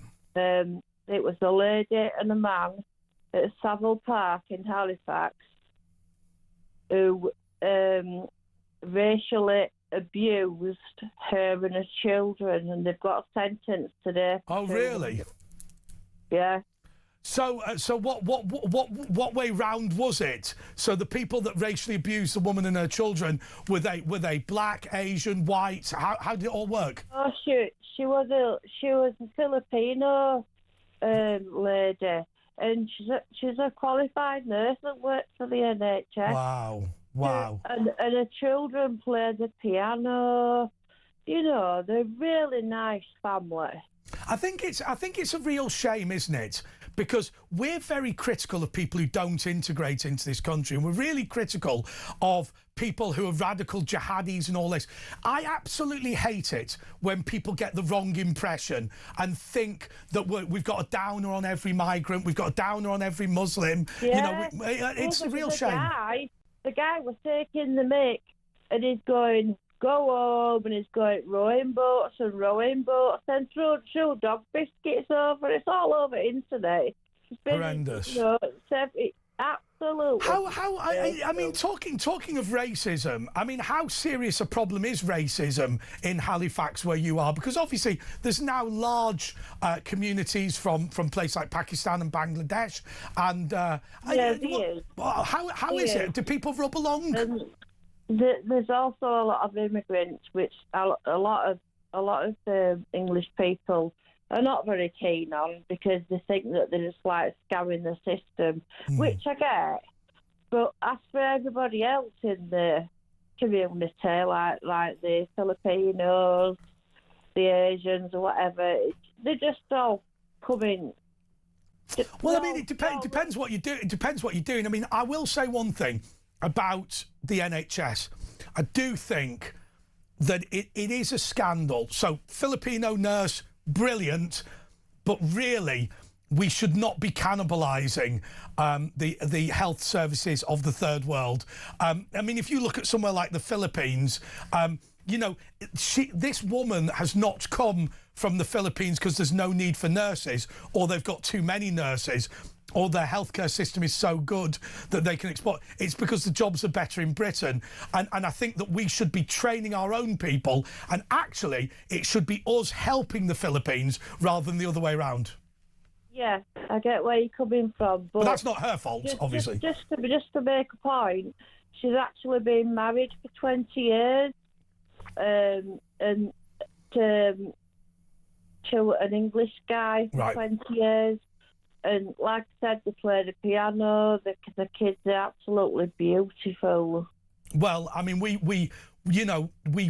I worry sometimes that I don't do enough to congratulate those people that are migrants to this country who have contributed an enormous amount. But obviously with the news, it tends to be, you're always so negative about things. You know, the achievements of people. I mean, I always thought that just as there is a Sikh War memorial at the National Arboretum, National Military Arboretum, whatever it's called, I think that there should be something for Islamic forces as well, because, you know, we did have people from Pakistan and Bangladesh and indeed across India who fought in the First and Second World War. And I think sometimes we forget. I mean, we make up all this fake history, but actually, because of the empire, there is an enormous amount of shared history between both us and the people that have come to this country more recently. Yeah, I agree with you there, definitely. But that poor lady, horrendous. She's been off work ever since. She's too terrified to go back because she's frightened of being bullied at work. That's terrible. All right, Paula from Halifax, thanks so much for letting us know about that. It does bother me that you and me are talking about immigration and we're talking about jihadis and whatever because we're concerned about making our society better. There will always be idiots that attempt to exploit that and attempt to push genuine racism. I don't think Britain's a racist country. I think it's perfectly legitimate to say that there are too many migrants coming to this country, but I don't have a problem with people who are not British. More next.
Across the UK, on DAB+, on YouTube, on your mobile, and on your side.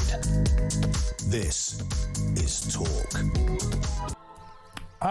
Okay, this is a late show. This is Andre Walker and Pete Barnes. Sorry, not Pete Barnes. Asher Gould is on holiday in Eastbourne. I don't know what it's like. I just imagine him in one of these really old-fashioned hotels, just wandering around with, you know, sort of there having his cooked breakfast, sort of, bubba, you know, a quick sleep in the orangery after lunch, after breakfast, and then go for his lunch and his 11 C's or whatever. I just can't imagine it. I can't imagine it. Well, I mean, where would you... I was about to say, where would you think that Asher Gould would go on holiday? Why isn't it obvious? Jamaica. Obviously, I could see him very much in Jamaica. I could. He'd be like a pig in poo if he'd never come back. All those dodgy visits to Amsterdam have all been working towards something, and it must be the holiday in Jamaica. But Eastbourne, I just can't see it. Apparently, he used to go to the Hacienda in the 1990s. I can see that, right? I can see him go to the Hacienda. Can't see him in Eastbourne. Anyway, Kevin is in Basingstoke. Kevin, you're on talk. Morning. Hello, how are you? Yeah, I'm good, thanks. Before I say my main point, I just want to say I didn't agree with Paula from Halifax. She said most people are worried about immigration. I'm not worried about immigration. Yeah, but you're not most people. Well, maybe people that Paula knows are worried about it, but the people I know aren't worried about it. Why do you think that is? Well, I mean, it could be that people who watch and listen to this show are unusual. I was going to say nutters, but or it could be that you're in a bubble, or it could be a mixture of both. Well, don't you think? There's no disrespect to you, but the media, it's all about big stories, making people angry.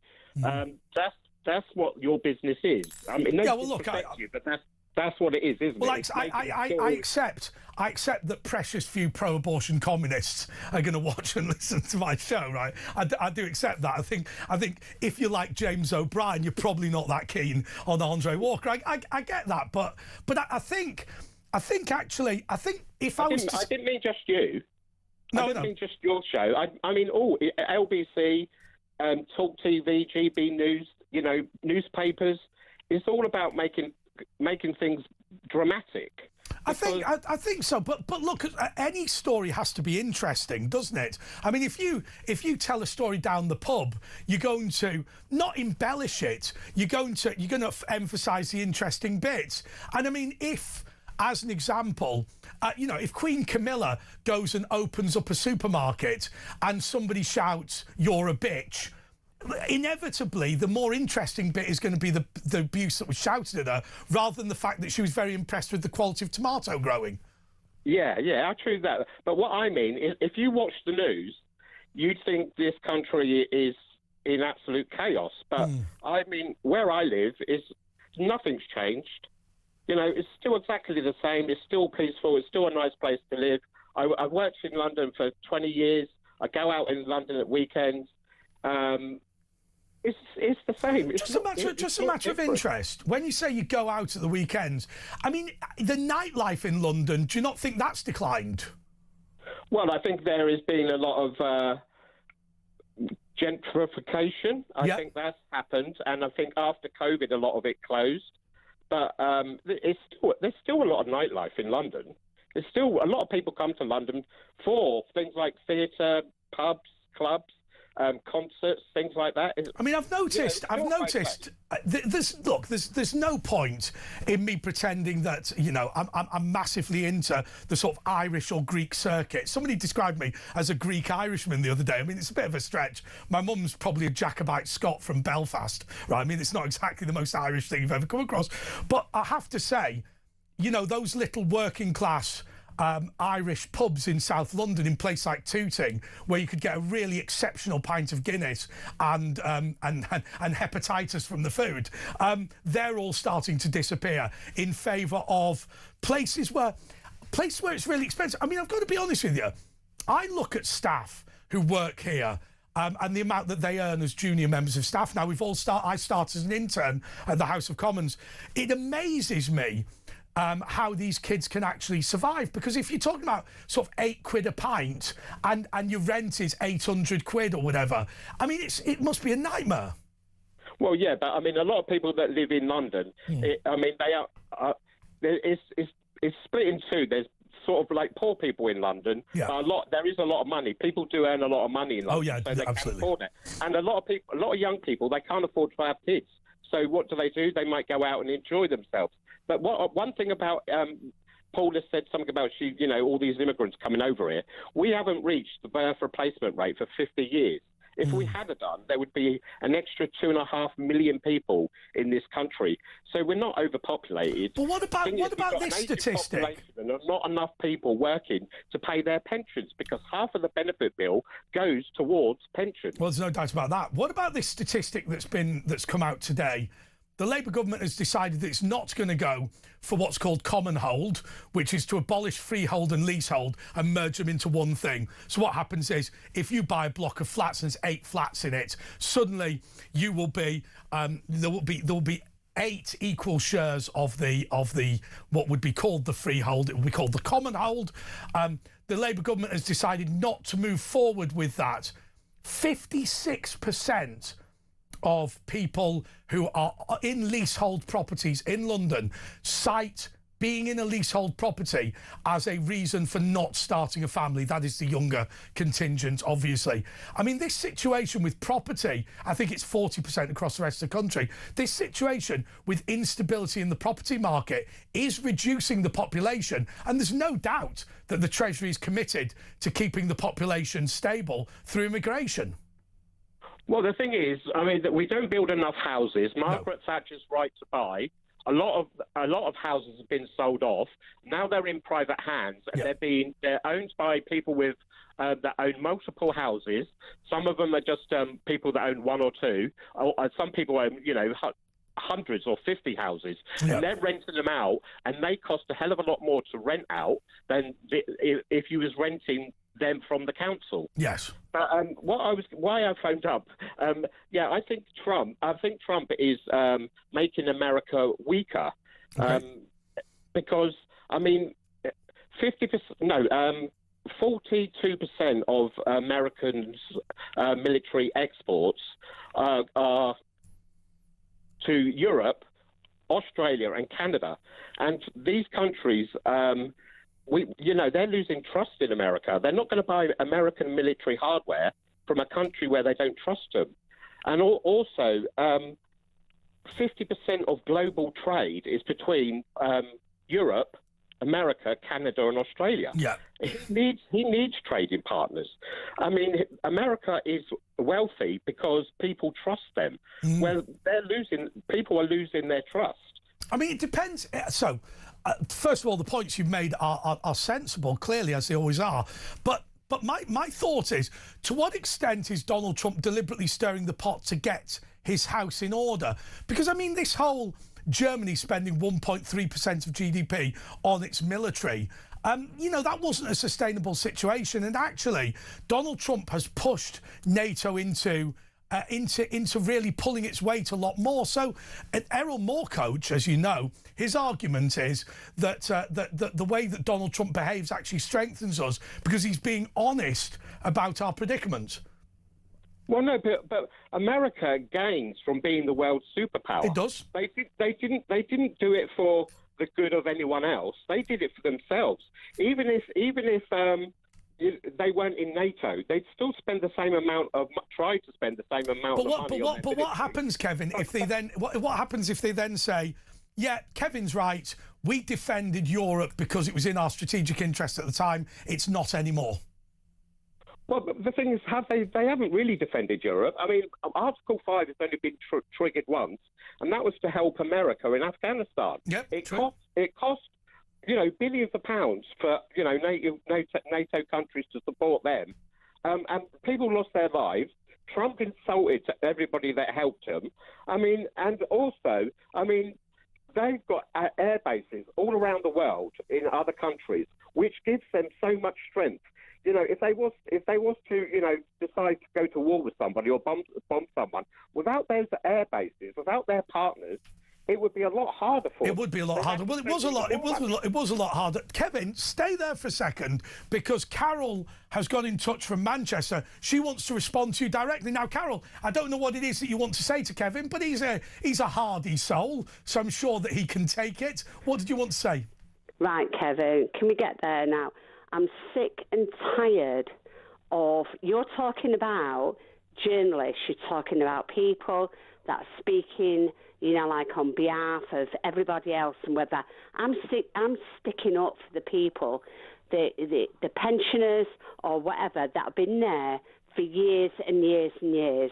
You know, like pensioners years ago did not have the stuff that we have now, right? They worked and worked. They didn't have the benefits. They didn't have anything or whatever. So how dare you absolutely have a go regarding about pensioners or anything, you know, like with it. So he said. You know, like, so Kevin said. So Kevin said 50% of welfare it goes on pensioners. I'm sure that's right. What an absolutely unbelievable. So annoyed with you, Kevin, when I was watching you tonight. All right, Kevin. Let Kevin respond. Well, you don't have to take it so personally. That 50% of benefit, you know, of the benefits bill is to pensioners. And Where did you get that from? Pardon? Where did you get it from? Where did you get that 50%? Where did you get that 50%? Online, you can have a look. I mean, Andre, can you tell us? Let me check. But also, right, when these pensioners were, when the state pension first come in, when the welfare state first come in, there was 5 people working for every pensioner, something like that. By the way, we have quickly checked. So both Adam and I have checked. The official government statistic is that 48% of all welfare is pensions. Right. Yeah, and also, if you look at the NHS bill, I think it's like half of the NHS, no, 2/3 of the NHS bill goes towards looking after people over 65. So but Kevin, that's in. Kevin, hang on. How old are you, Kevin? Wait a second, everyone. But Kevin, that's inevitable. I know. If you live to the. I'm just saying, when the welfare state first started, there was about 4 people working for every pensioner. Now there's about 3 people working for every pensioner, and so there's fewer people paying for more pensioners. There's other people. There's people that have children. There's people that you know, like, we have a full society. You were talking about a full society. We have a full society of people. Why are you damning the old pensioning people? You're going to be an old pensioner yourself. No, I think. Hang on a second, Carol. Can I defend Kevin for a second? Because I didn't take it the way that you took it. My understanding of what Kevin was saying was that that we have failed to encourage younger people to have children. The population of the United Kingdom the young population, if you like, is dropping, and so immigration is having to fill that gap. I don't think he ever suggested. I don't think he ever begrudged pensioners receiving what they receive. His shtick is to say that as it stands, we need immigration in order to provide it. That's right, Kevin, isn't it? Then do it that way, then, Kevin. We need to have more children. But do it that way because you can't afford to have children. I mean, you brought up regarding. Can you give me a minute? You brought up regarding how journalists are bringing up different things within life and that. And I'm sick and tired of hearing about pensioners. And I'll be honest, right, I am for the younger people. I want younger people. I want help with, but we don't need to be putting pensioners Carol, you live in a city where the majority of new social housing goes to people who were not born in the United Kingdom. Exactly. What's your view on the Nigel Farage, Rupert Lowe, Nick Tanconi, Ben Habib idea of saying people born in the UK have to have priority? And they definitely do. You know, like, look after your own people. This is my home. I've got my home here. I will look after my home. And then I look after my neighbours.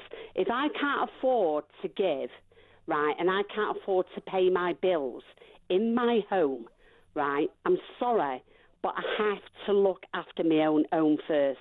My own children, my own... And whatever I've got left, I will then, which I have great neighbours, and we have a great community, and we have a great... And it doesn't matter what colour you are, what religion you are, or whatever. We have a great community around here. But Keir Starmer's central view is that, you know, somebody from Mozambique should have just as much right to a council house in Manchester as a poor family that were born in Manchester. not on this earth, and that's what the problem is. And unfortunate, no disrespect to you, Kevin, and I think you've come from a good place, and excuse me, I'm really angry, because at the end of the day, it's like we need to look after our own, and we've got we're a beautiful country. We have. The only thing I would say, Carol, I'm going to leave it there. Kevin, I'm going to give you the final word, because I don't think Carol's anger was warranted. I think, but you can talk for yourself.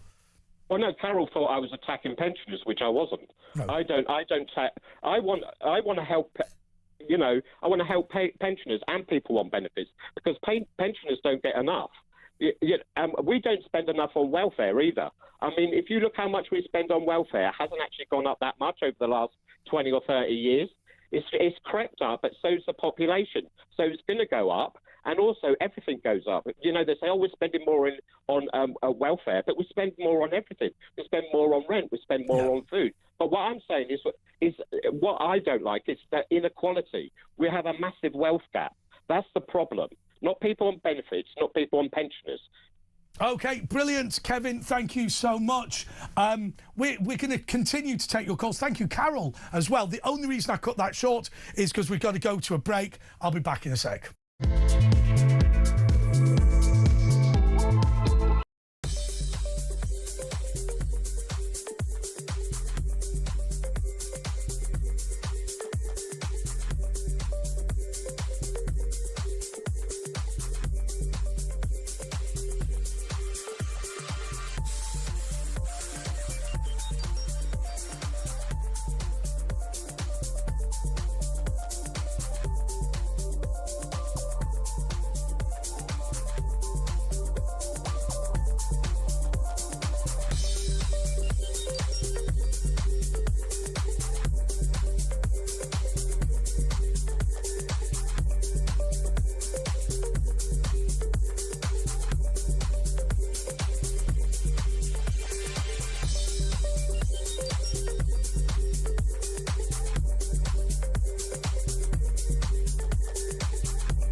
Across the UK, on DAB+, on YouTube, on your mobile, and on your side.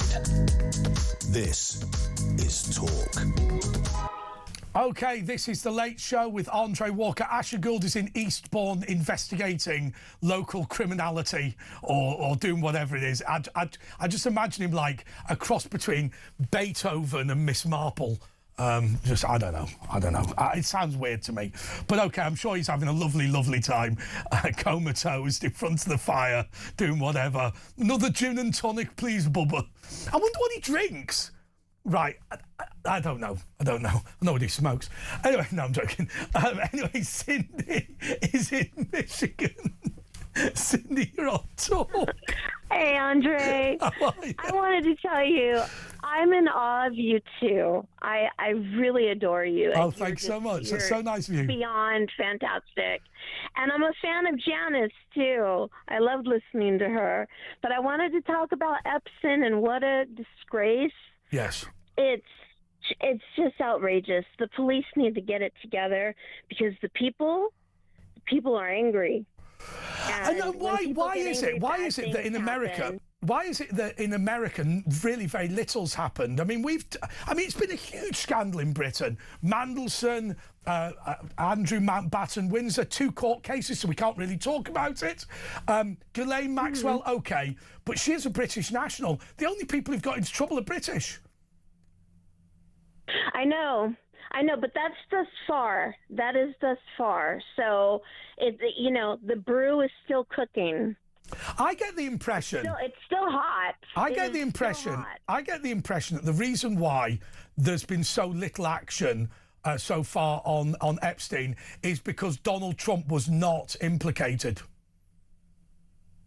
Well, you know what? When you're talking about powerful people, little will happen. When you're talking about all in all, in the whole scheme of the world and the way it works, when you're talking big and powerful people, they don't get in trouble. But if you look at it, the building that I'm in, people talk about the mainstream media. I'm sat on the 17th floor of a building owned by Rupert Murdoch. Let's be clear.